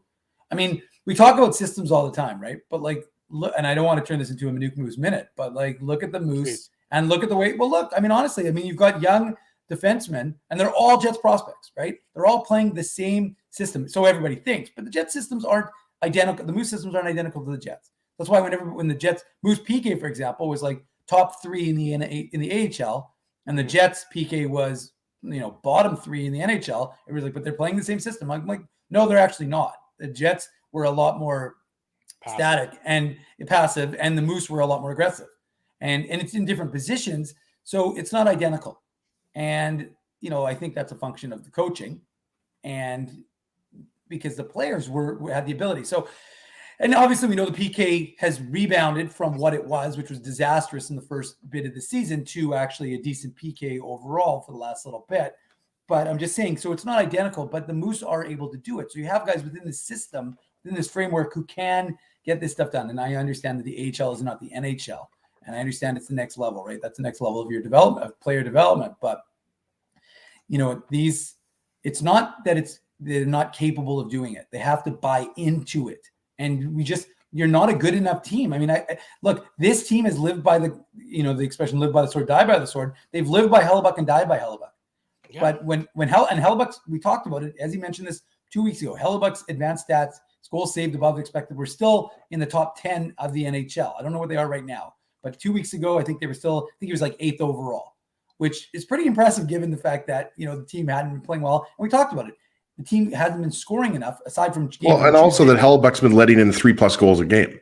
No, especially since, that's what I mean. So since maybe it was 3 weeks ago, I can't even remember it. But the point is, the Jets until Tuesday nights in March, when the Jets have scored a combined 22 goals in 3 games, they hadn't been scoring a lot of goals. So they aren't providing the run support. They're not providing the defense. That's why I've said, the only thing that can be satisfying is that this is a collective team thing. It's not just one area that's a problem for this Jets team. It's multiple areas. So there's a lot to work on in the offseason, a lot of things that they have to figure out and get better at if they want to be a contending team in 22-23. No question about it. And it'll certainly, as we've well documented, it's going to be a fascinating offseason for this Winnipeg Jets team, for both on the ice and in terms of the off-ice management and coaching staff and everything that plays into that. Still going to be a fascinating 48 hours with the NHL Trade Deadline coming up on Monday. When we come back, Frank Saravelli of Daily Faceoff with his latest news, scuttlebutt, rumors, everything around the NHL as it pertains to the trade deadline. One of the preeminent hockey insiders up next on the Illegal Curve Hockey Show. Don't go anywhere. Tell your friends, tell your family. You're watching the Illegal Curve Hockey Show Saturday morning. We're live on YouTube and all of our social media platforms. Keeping Winnipeg laughing for over 30 years.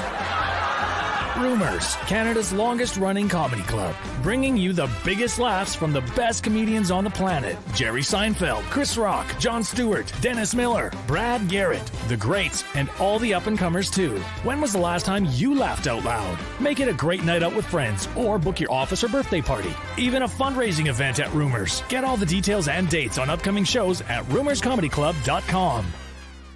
Hi, Ez. A strange question for you. But why are you lying on the ground being crushed by a piano?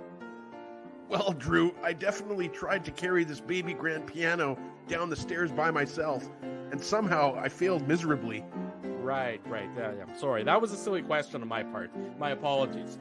Would you like me to call Rolly's Transfer Moving and Storage to help you move the piano? They are the most experienced piano moving company in Winnipeg, after all. Yes, please call Rolly's and hurry. This piano is very, very heavy.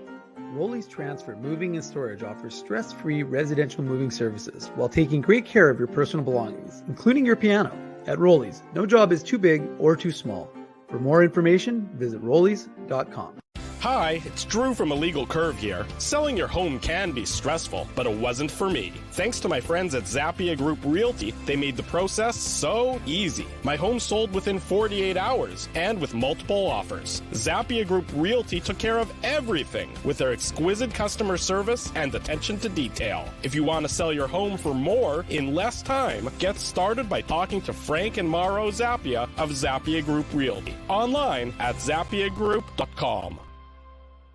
Hey, it's Aaron from Bernstein's Deli. That's right, Ezzy. I'm the guy who makes all your sandwich dreams come true. So when you think Illegal Curve, what comes to you? How about juicy chicken schnitzel, grilled salami, fried onions, melted cheddar cheese, and honey mustard on toasted, thick-cut city rye bread? Man, that's like the holy grail of sandwiches. And so it shall be known as the Illegal Curve Sandwich. The Illegal Curve Sandwich. Try it today at Bernstein's Deli. Find us at Corridon and Lanark or online at bernsteinsdeli.com.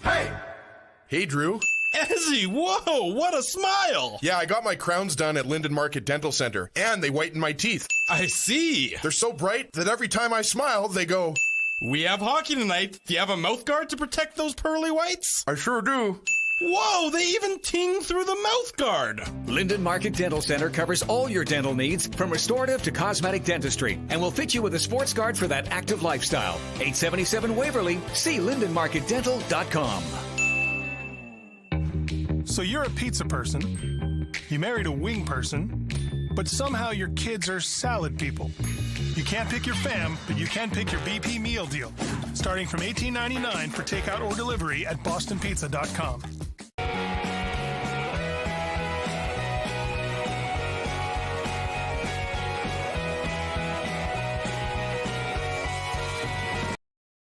Bottom of hour number 2. Welcome back to the Illegal Curve Hockey Show Saturday morning, like we do it each and every Saturday morning and have done so for many, many years.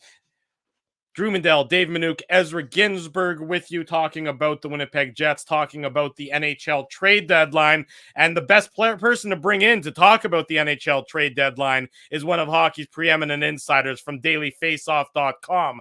Good friend of ours, Frank Saravelli. Frank, good morning. Thanks so much for joining us. How are you? What's going on? Good to be back with you guys. It's great that you're able to make time for us. Undoubtedly a very busy time of the year as the trade deadline is rapidly approaching. Things got underway earlier this week, and I assume things will continue to pick up as the weekend goes. You know, what's your sort of sense of things right now, Frank? Is, you know, the early leaders are already out. They've already made their moves. And are things sort of quieting down as everyone sort of lets the ground, stabilize underneath them before it picks up again, Sunday, Monday? Yeah, I don't know that it's necessarily quieting down. I think conversations have continued on. I think a lot of teams that are interested in making moves haven't been happy with the prices, and they're sort of waiting and hoping that they come down. But the thing is, they have to keep an eye on the market and what's happening, because, whenever you think that, let's say you're a team that was interested in Ben Sherratt earlier this week and you're saying, look, I'm not paying a first round pick for Ben Sherratt. It only takes one. So someone steps up and that player's off the market, and suddenly you're checking down to number 2 or 3 on your list, and it becomes a little bit of a different story. So I think teams are actively keeping an eye and conversation on what's happening in terms of, every team, whenever they get something, they're coming back to you and saying, hey, I'm going to, I've got this on the table. Can you beat it or can you match it? And when that happens, teams are always, it's this game of chicken that happens at the deadline where you're saying, does he really have that? It's the game of poker that always occurs. And I think you never really know until you get to 12 o'clock or 1 o'clock on Monday afternoon, when you start to see things change a little bit, because all of a sudden that team comes back to you and they say, well, we'll actually take what you had on the table. From your perspective, Frank, is it beneficial to be the early bird who makes the move, or do you think that you're better off usually waiting to see how the landscape shifts around you and maybe make that move at the noon hour, the 1 o'clock hour, the 2 o'clock hour, on trade deadline day? There's a lot of factors to be considered with that. Me personally, I think it's always beneficial to be out in front of it and get the player that you target and make it be a curated selection, as opposed to, you know what, we'll just take any left shot D that's available at our price point come Monday afternoon at 2:30. Like, I don't think that helps your team. I think, that puts you in a spot potentially where you're saying, well, we're rolling the dice here. We think this guy is a plug and play to whatever the other guy is that's on the market. And that's why I'm really impressed with some of the moves that Calgary has made over the last really 5 weeks now, going back to Valentine's Day. Tyler Toffoli, I've called it a curated selection. It's artisanal. It's, you think back to even just his arrival. He played for Daryl Sutter. Milan Lucic picks him up at the airport. He previously played with Sean Monahan. You step into a familiar environment, and there's a reason why you come in and score 8 goals in 14 games. You feel comfortable. You know exactly the player and person that you're getting. The same exists with Calle Jarnkrok. His cousin is Elias Lindholm. He used to have sleepovers at Jacob Markstrom's house growing up in Gävle, Sweden. These are curated selections. The price we may consider to be high, but I think if you're going to take the bat off your shoulder and swing, you might as well go after a guy that you know is going to fit rather than a question mark, especially if you're giving up, in the end, relatively similar assets. With all these curated selections, I could go for a charcuterie board, but I'll probably wait till the interview's over until I go. Early for a charcuterie board. It's never too early for smoked meats. Yeah, that part is 100% true. Frank, there's so many players that we can ask you about. Obviously, we'll tie in the Jets with Andrew Kopp and Paul Stastny. I'm sure one of us is going to ask you about Claude Giroux, but to me, maybe you agree with what I'm kind of thinking. But the defenseman, to me, is one of the most fascinating parts of this trade deadline. A couple days away, like you've got Mark Giordano out there, you've got Hampus Lindholm out there, you've got Jacob Chychrun. What's kind of your assessment of the D market? You hear that the Leafs, they're in on Mark Giordano. I know you've been reporting for Daily Faceoff, and you reported that Calgary might be interested in Hampus Lindholm, which I obviously didn't see coming. But who are the front runners for those three defensemen, would you say, right now? Well, it's a little harder to say on the Hampus Lindholm front. I actually had not heard Calgary's name out there, so that wasn't me. I did not connect them to Lindholm. Oh, sorry, Frank. Yeah, no problem at all. There's been lots of stuff flying around, so sometimes it's hard, even in my own mind, to keep straight. I was sitting here saying, did I say that? I don't know that that's the case. But for Lindholm, I think the number of teams that have at least checked in it's varied because the price is so high. You know, it's one thing to make a call. It's another thing to say, yes, I'm interested at that price point. It's a first round pick. It's a grade A top prospect plus another piece likely to make the money work. That's a stiff ask for a rental. And I think a number of teams have looked at that and they said, okay, so if that's the cost for Hampus Lindholm, what's then the cost? Do we need to only spend a tad more to get Jacob Chychrun from Arizona, a guy that we at least know will have for 3 more seasons at a very reasonable cap hit? Now, in talking to front office members around the league, you know, even as recently as last night, one of the comments I got back was, yeah, but Hampus Lindholm is way better than Jacob Chychrun. And I said, well, that may be true, but if you're going to even re-sign Hampus Lindholm, let's ballpark it at $7 million. Is Hampus Lindholm $2.5 million better than Jacob Chychrun? That's really how we have to evaluate things now moving forward. That's why there's so much value in Brandon Hagel. It's yes, the player, but it's also the contract. 2 more years at 1.5. That was making teams that have significant cap troubles drool.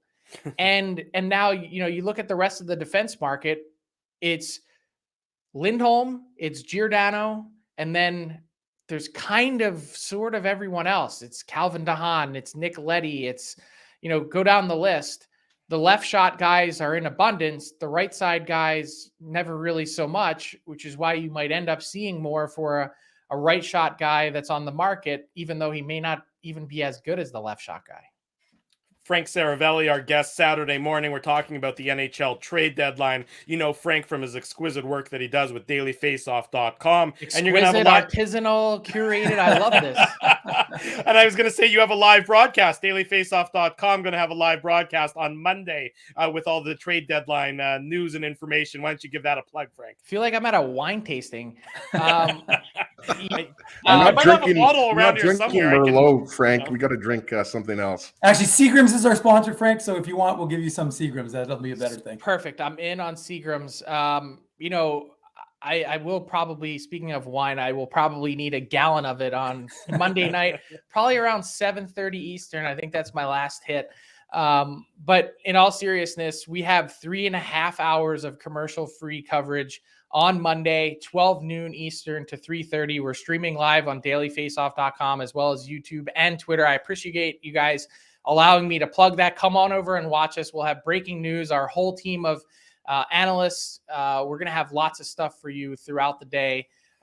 Monday, 12 to 3:30. So commercial free, streamed. You know, make it your second screen viewing, make it your primary screen viewing, whatever you want to do. Subscribe on YouTube as well. There you need to, you know, you need that boss button. So if people are watching from work and the boss comes around, and, you know, used to be with March Madness, immediately flip to some sort of random Excel spreadsheet. That's the best part about being digital is like, that's right. You can just throw us up in a tab on your browser and you quick tab over. That's all you need. That's right. Just hide it there. Yeah. Frank, Winnipeg-based show, which means we have Winnipeg-based questions. And right now, the big focus is Andrew Kopp and Paul Stastny. Paul Stastny's a guy who's not really getting mentioned. 17 goals at 36 years of age. And so they're both UFAs. It doesn't sound like they're in Winnipeg's plans for next season. That's at least the sounds of it. So what are you hearing? What's the sense? And what kind of is the return that you might be getting a sense of that they could get for those two players? Yeah, the return is hard to say. And I was kind of analyzing the numbers and taking a step back and looking at the market. I'm really surprised there hasn't been more talk about Paul Stastny. Like, I don't think enough people have appreciated the season he's had at his age. You know, if you look at his goal total, and I know you mentioned it, but you go back, it's his best production season since 2014. Like this guy has been really good on a team that has struggled. And I think you take a look at that, plus, 100 playoff games that he's played in his career, a couple deep runs to the conference final. He has the experience. I don't know that he's especially dying to be traded. In fact, I would think the ultimate preference is to stay. But at the moment, I haven't heard a lot of talk about Paul Stastny, and I'm wondering why that is, or perhaps we should be hearing more of it because he's played so well, and he also doesn't have any no trade protection. Kopp, there's certainly been more interest. When it comes to Kopp, I think there's sort of been this interesting little side market that's developed where I don't even know if you can call it a side market because these guys could end up being really an integral parts of a playoff run. But when you look at some of the guys that are in that mix as a Swiss Army knife type player for your team, you think of the versatility that Kopp brings. He's sort of in that same ballpark as, you see the Hagel trade that went down on Friday. He's in the same sort of ballpark as Arturi Lehkonen, really smart player. There's some other guys that are in that group. Nick Paul's in that category. A few names that have popped up that have sort of, all the teams are kind of circling around that same group of players that have made them pretty valuable. I would think Andrew Kopp is in the second round pick range. Perhaps the Jets could get something else that might help them. And then the other name that's popped up, not a rental, is Brendan Dillon. It certainly seems like with the Jets, I think everyone has been, and I think it includes their front office and management staff, everyone's sort of been waiting for this moment to come all season long where you're like, oh, that's it. The Jets got it. They're going to put it together and go. The problem is anytime it's looked like that's going to happen, it's been a false start, right? Mm-hmm. And so, we're at this point now, 48 hours, 50 hours to go until the deadline, where they don't have any other choice at this point. Time's up. You're on pace for, 87 points. You got to make a move. You got to shake things up a bit. You got to get pieces back. And that's the unfortunate reality for where the Jets are at. With Dillon, I think teams have looked and they said, well, wait a second. Ben Sherratt, just to finish off this point, because I started rambling about the Jets season, to finish off this point on Dillon is they've looked at him and they say, Ben Sherratt got that as a rental. Brendan Dillon is the same player, same age, and he has term. Mm-hmm. Is he a more attractive piece? The hard part for the Jets is, do you like Dillon? Do you want to keep him? Is he more valuable to another team with the term? The Jets' problem, as we all know, is, well, it's twofold. One, it's hard to get players to plug into your top four in free agency. The Jets have basically always had to do it by trade or draft. And the other part is they've got some young guys coming that they also need room for at a certain point. So you'd love to see some of those young guys step up on a more consistent basis and grab it, but there also really hasn't been a hole for them to do so either. Certainly, that's something we've talked about many times over on our program. As where that next wave of defensemen that seem to be ready, where do they get that chance with the logjam of defensemen at the NHL level? Brendan Dillon being in play would certainly free that up for the Winnipeg Jets. Frank, the other big name in discussion, and your friend and our friend Anthony Sanfilippo of CrossingBroad.com reported this, that Giroux wasn't going to travel with the Flyers. He wasn't going to play this weekend with the Flyers after he got to that 1,000th game in a Philadelphia uniform. Sort of, what's the latest on Giroux? Is it, who's sort of stepping up to the plate? Is one team really making a push to get that done, compared to some others? And, is there, I guess, truth to the idea that Giroux doesn't have any interest in going? I believe it was to Boston. He had no interest in going there, if I'm not mistaken. It's really a two-horse race, guys. It comes down to the Colorado Avalanche and the Florida Panthers. And here's the sticky point for the Flyers. I believe Claude Giroux's ultimate preference is to go to the Florida Panthers. I think he's told the Flyers, well, I'd consider Colorado as the other team. To this point, the Panthers also know that. And they're first off, they don't have a first round pick, I should say, in either 22 or 23. So not this year or next year. And if you're the Flyers, you're going, well, 2024, like that doesn't really interest me. Like Chuck Fletcher may not even be in the job by then, and it's even less likely for him to be here when that first round pick finally becomes an impact player in the Flyers lineup. So that's part of it, is that the Panthers know it, and they're not really, I think they've made a little bit of progress, but they're not really, offering a ton to where the Flyers are saying, we're thrilled with this, let's do it. Basically is my understanding of the situation. Now, on the other side of that, the Colorado Avalanche, I believe, have put a better offer on the table, at least in the Flyers' eyes. They have a 2023 first round pick. And is it enough to get, like, how do they go about convincing Claude Giroux that this is the better fit? How can you do that? They've been in conversation with Pat Brisson, his agent. They've had free reign to negotiate and talk to other teams. And it's a tough spot for the Flyers to be in, because you're trading your franchise icon, but you need to come back to your fan base and say, well, we got something really significant for him. And I think the Flyers are in a position now where they feel like that's not possible with Florida, but they have a player that needs to sign off on the trade that maybe is a little hesitant to go to the other place. And there's 50 hours to go, and they're between a rock and a hard place. Frank, just sticking with Claude Giroux, just wanted to mention how awesome that was that they had his dad calling the lineup for his 1000th NHL game. I just thought that was so classy and fun to watch. I wanted to ask you about the Vegas Golden Knights, and not as it pertains necessarily to the trade deadline, because I'm not sure how active they're going to be. But I mean, how big of a disappointment is where they're at in the standings? Because obviously the Jets just hammered them at home on Tuesday night, and they've got Vegas back here in Winnipeg on Tuesday night. The Golden Knights, as you know, 1 point ahead of the Stars, but the Stars have 4 games in hand. So it looks like the Stars are in the driver's seat for that second wild card spot in the West. Like, just considering what they gave up for Jack Eichel, and how how much they have invested in players like Alex Pietrangelo, Max Pacioretty. Like, I mean, we can't talk about the Golden Knights and obviously not talk about all the guys that are out of the lineup. But I mean, this Golden Knights team was a Stanley Cup contender at the beginning of this season, and now it looks like it's going to be tough for them to even make the playoffs. Yeah, they're in a really tough spot. $40+ million on the shelf. I mean, that's a lot. That's a lot of talent that's sitting out, and it's a lot of talent at key positions. You look at it, and the goaltending is really what stands out of late. And it almost feels like karma in a way, doesn't it? Like, you trade the reigning Vezina Trophy winner and Marc-Andre Fleury for nothing, and you do it in a way that riles him up and your fan base. You shoulder your team's Stanley Cup expectations on Robin Lehner, who certainly is a capable goalie, but his body has failed him at this point. And it's not just the shoulder injury, it's the knee injury. And you say, well, we're now left with Laurent Brossoit, who you guys know well, who has not played. I would say the best way to explain it is not exactly bathed himself in glory in Vegas.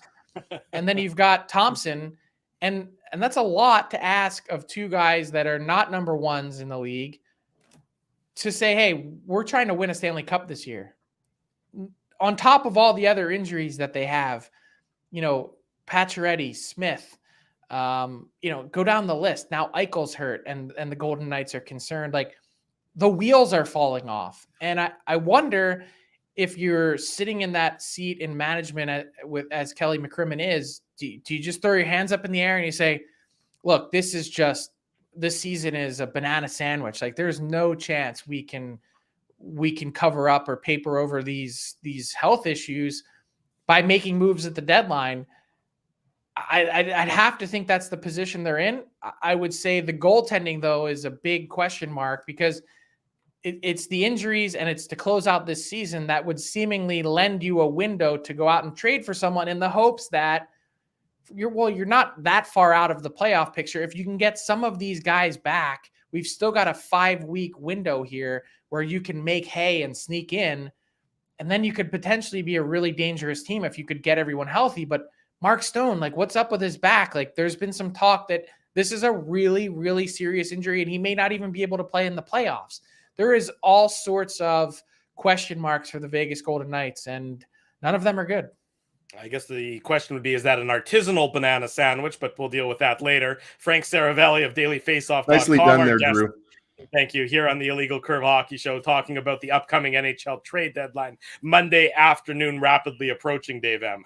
You know, Frank, we keep our focus here on the Winnipeg Jets generally, obviously the Manitoba Moose, but, you know, with the trade deadline, you have to broaden it and you have to look across the league. Which is a team that on Monday or as you said, maybe today or tomorrow, that you expect to make a splash that maybe folks aren't paying as close attention to, not the Colorados, the Florida? Is there a team that you think could be active in advance of Mondays? There's so many, to be honest. Like I think there's a lot of wild cards. I think playoff teams and non-playoff teams. You know, I could see the St. Louis Blues, you know, they're in on a lot of different defensemen. I could see them also trying to trade for a forward. They're in a spot where their cap situation is so difficult. They're going to have to trade someone from their roster in order to make it work. I could see the Los Angeles Kings trying to go after a player with term. I think the New York Rangers are trying to do that. Two teams in similar spots on opposite coasts that have tons of cap space, prospects to trade, picks. They've got the whole, you know, gamut that makes teams envious at this point, and they're also really competitive playoff teams. I think it's going to be relatively quiet in Carolina and Pittsburgh. Washington is still kind of nibbling around the edges. They'd like to get a third line guy. They'd like to get a goalie. Tampa made their move. Julien Brisebois comes out, hands up, I'm done. Boston's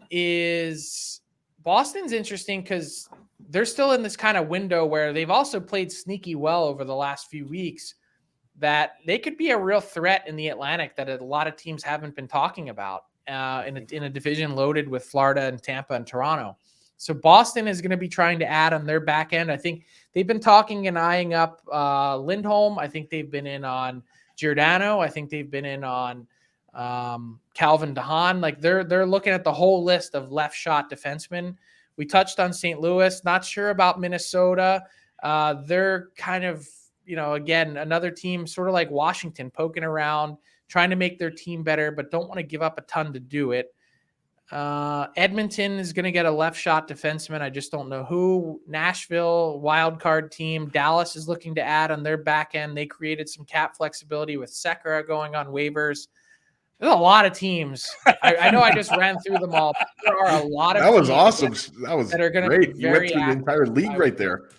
Yeah. Let me ask you this one, Frank, and we'll let you go because, well, obviously it's a very busy time of the year. Goaltending, it's the big question mark in so many different markets, especially among playoff teams. Marc-Andre Fleury is the big name out there. Do you anticipate that he ends up getting moved before Monday? And if he doesn't, or even if he does, you know, is there another sort of goaltender that might be traded that could maybe help shore up a team, i.e. the Maple Leafs, you know, who are desperate in need of a goaltender? Yeah, I would say that it's better than a 50-50 shot, I think, that Marc-Andre Fleury moves. I think the big thing is the cost. Mm-hmm. The Blackhawks are asking for a first-round pick. I don't think anyone's stepping up with their goaltending issues and saying, you know, we're willing to pay a first-round pick. It's not the player. It's more just with their teams and where they're at. Edmonton's in that spot. Toronto's in that spot. I think Washington would pay the first, maybe, but I don't think that team's high on his list of preferred destinations. So, you know, there's a lot to it. And I would say the other goalies that are out there that could potentially move include Alexander Georgiev. I think there's a pretty good shot in New York. They're trying hard to move him. They'd also need to get a veteran backup that they could slide into his spot to back up Igor Shesterkin. The Columbus Blue Jackets are really trying hard to move Jonas Korpisalo as well. I think they're in mid to late round pick territory, 4th round, 5th round pick to get back for Korpisalo. He's a guy that is not going to be coming back to Columbus. He's a pending UFA. They're a non-playoff team. Yeah, at this point, you take anything you can get, but it's a far cry from the 2nd and potential 3rd round pick that they were asking at the start of the season. He's had a couple down years. Does Korpisalo help your team? You know, Anton Forsberg is out there. That's the big question with these guys that teams have looked at and they said, well, we're the Oilers, for instance. Mikko Koskinen, he's actually played really well over the last month. is what Korpisalo is going to come in and give you? Is it any better than what Koskinen's giving you? Probably not. So that's the question teams have been asking. Toronto's in the same boat. When we finally get Jack Campbell back and he's healthy, we could probably realistically expect the same thing or better from what we currently have. It'll be a fascinating next 48 hours or so. Frank will have it covered in its entirety for dailyfaceoff.com. Frank, appreciate your time. Appreciate your insight. Thanks for making time for us this morning, and good luck for the next 48. And I hope it's a nice bottle of wine you crack open on Monday night at around 7:30, like you said. No doubt about that. Cheers, guys. Have a good one. Enjoy the deadline. Thanks a lot, Frank. Thanks, Frank. You Thanks, too. Frank. There he goes, Frank Saravelli, joining us this Saturday morning. What a great way to wrap up this program. The That was absolute awesome. latest. I mean, Frank knows the league better than anybody, and the amount I think of he already players knows and who the teams next that- expansion draft players are going to be. Remember, the expansion draft, he knew who Seattle was taking. Minutes after the lists were released back in whatever month that was last year, or whenever the hell that was. The time flies. But Frank has certainly done he shows that you don't need to be on TV anymore. He was one of the TSN Hockey Insiders, or the senior writer for TSN, and he's now branched out, and he's certainly not just carving his own niche, but he's leading the trail, and as one of the best insiders, if not the best, with the Daily Faceoff crew. Yeah, they do such a good job on dailyfaceoff.com. We have Mike McKenna on. They've added Scott Burnside. I mean, they have an impressive roster of writers and reporters. So yeah, I mean, they're a must follow. I mean, I'm on dailyfaceoff.com, if not daily, multiple times per week. And, we've been lucky to as he's on weeklyfaceoff.com. He goes to the other side. Yeah. I mean, I kind of set myself up for that one, but we're always lucky to have Frank on, and especially this time of year. I mean, I was kind of thinking to myself, this is, there's not that many big names, but when you think about it, guys, I mean, there could always be a player that you're not expecting, kind of, a la Paul Stastny 2018. But I mean, to me, if Colorado gets Claude Giroux, I mean, they're already the favorite to win the Stanley Cup. But if you throw in Giroux and he's on your third line, I mean, that's kind of ridiculous. Well, and I think here, look, bringing it back local to here, Dave, what Frank was saying there about Brendan Dillon, and I mean, you can connect the dots, and it makes sense that Brendan Dillon might have some interest at the deadline, especially if the Jets look at their, if they Jets think that one of their young defensemen are ready to step into the lineup, and, you'd have to believe that they probably are, because, how much more seasoning do they necessarily need at the AHL if they're going to be an NHL regular eventually? Dillon getting subtracted opens up a roster spot for a player, not for Nate Beaulieu, just for the record, but opens up a roster spot that one of those young defensemen can come fill for the Jets. So it's certainly a name that hasn't been bandied about as much as Andrew Kopp and Paul Stastny, but Brendan Dillon potentially being in play for the Jets would make Monday all the more fascinating and, something worth watching. No, there's no question. And I mean, the one thing that Kevin Cheveldayoff has, and we've talked about it, is he has the luxury of not worrying about his left side guys being subject to waivers next year. So Declan Chisholm, Dylan Sandberg, and Ville Heinola will all remain waiver exempt. Johnny Kovacevic and Leon Gavanke on the right side, not so much anymore. Those guys will both be required to pass through waivers. So my expectation, realistically, and as you and I were talking about this during the break, was that a guy like Kovacevic will be your seventh defenseman, because provided the Jets don't make any moves with Schmidt, DeMello, or Pionk, then you have a guy like Johnny Kovacevic as your seventh. Maybe you hope that Leon can squeak through waivers, and get through. He's had a bounce back season for the Moose this year, but the one thing is the Jets, in theory, don't really have to do anything, in the sense that they don't have, their hands aren't tied. And we see the Jets generally make move decisions when their hand is forced. So right now you could say, there is a logjam ahead of Sandberg and ahead of Heinola and ahead of Chisholm, but there's also the luxury of having the waiver exemption. So, I mean, the truth is that it's the right side guys who are no longer waiver exempt, but it seems like your right side is fairly stable. I mean, Nate Schmidt does bring a certain amount of offense. He brings a huge boost to a room that I think desperately needs what he does. The only issue for Nate Schmidt is, do you really want to be paying a guy $6 million to be playing on your third pairing? That's the less than ideal part. So the Jets will have some question marks, of course, but the issue is from the left side where you have that log jam. You seem like Morrissey's not going anywhere. We talked about that. Brendan Dillon, in theory, could be with your team for a while unless you decide to make a move. And Logan Stanley's the guy who, his spot isn't secure, but it seems to be fairly over a lot of these other guys, so over Heinola, over Sandberg. So, look, the organization has to make a decision. I think that personally what I would do, and I'm not the GM, but I think you let these guys, I don't think you actually trade away any of these assets now. I think that'd be a huge error. I think you go on a run as best you can with the Moose to go for a Calder Cup. You give these guys that experience. You watch them because I think it was Mark Morrison who said this, the Moose head coach. He said, return of the Mac. Return of the Mac, because what he said was, for one playoff series is or one or two playoff series is like a full season. The level of experience these guys get in high pressure situations. So, I mean, as an organization, to be able to evaluate how these guys perform in the playoffs is going to speak to what you want to do as an organization. So that's why I said you let these guys. I would think it'd be a mistake. I don't think you trade any of these guys to get a mid-level prospect back. You see what you have in the summer, and then you evaluate, and then you can make trades accordingly. Dave, it ultimately comes down to you are not going to have the same group of defensemen in the organization next year. I'm not talking about just the Jets. I'm talking about Jets and Moose because, I mean, in my opinion, you can't have Ville Heinola and Dylan Sandberg playing in the American Hockey League next year. I mean, you obviously could, Dave, but I think, who does that benefit, though, to your point? Well, exactly. And Sandberg. Who's covering them? Well, exactly. And how many games did Sandberg play? I forget. Was it 4 or 5, 6, something like that? 6. 6. There you go. Half a dozen. Yeah. So he looked good. Sandberg's ready. I think you'd agree, Dave. He's ready. Heinola is ready.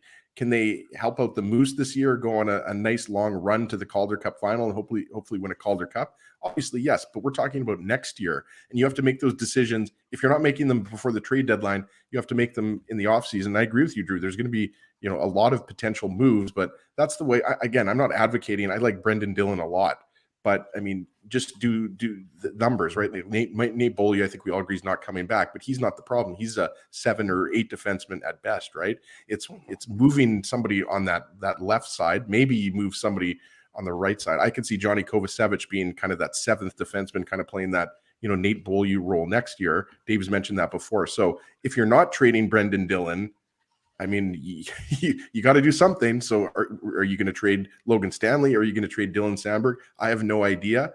But I think there's just too many good young defensemen on that left side that, it's just a numbers game, and you're going to have to move somebody.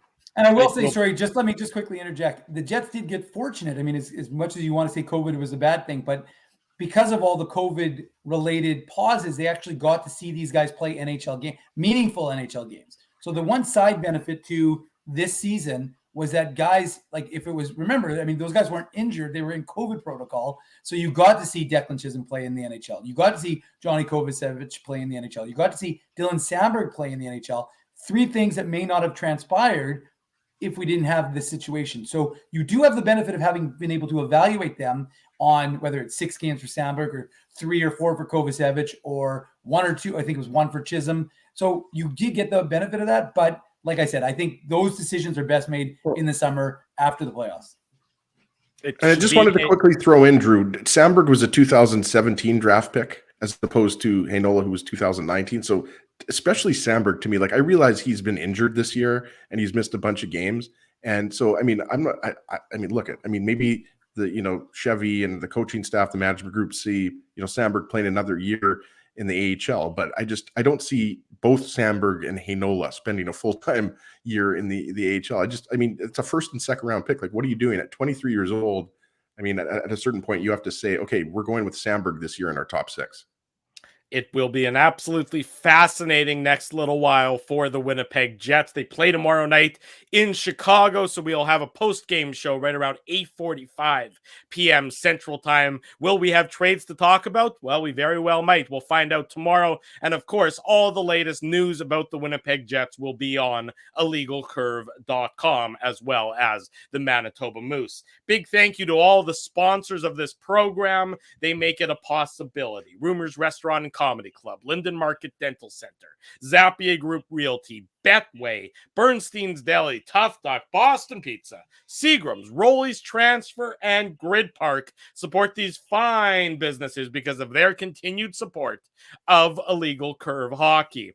Moose coverage later on tonight. You'll be on illegalcurve.com. You can also follow along on Dave's Twitter feed at ICDave in case you missed any of the program. I'll be watching the game tonight with an artisanal sandwich.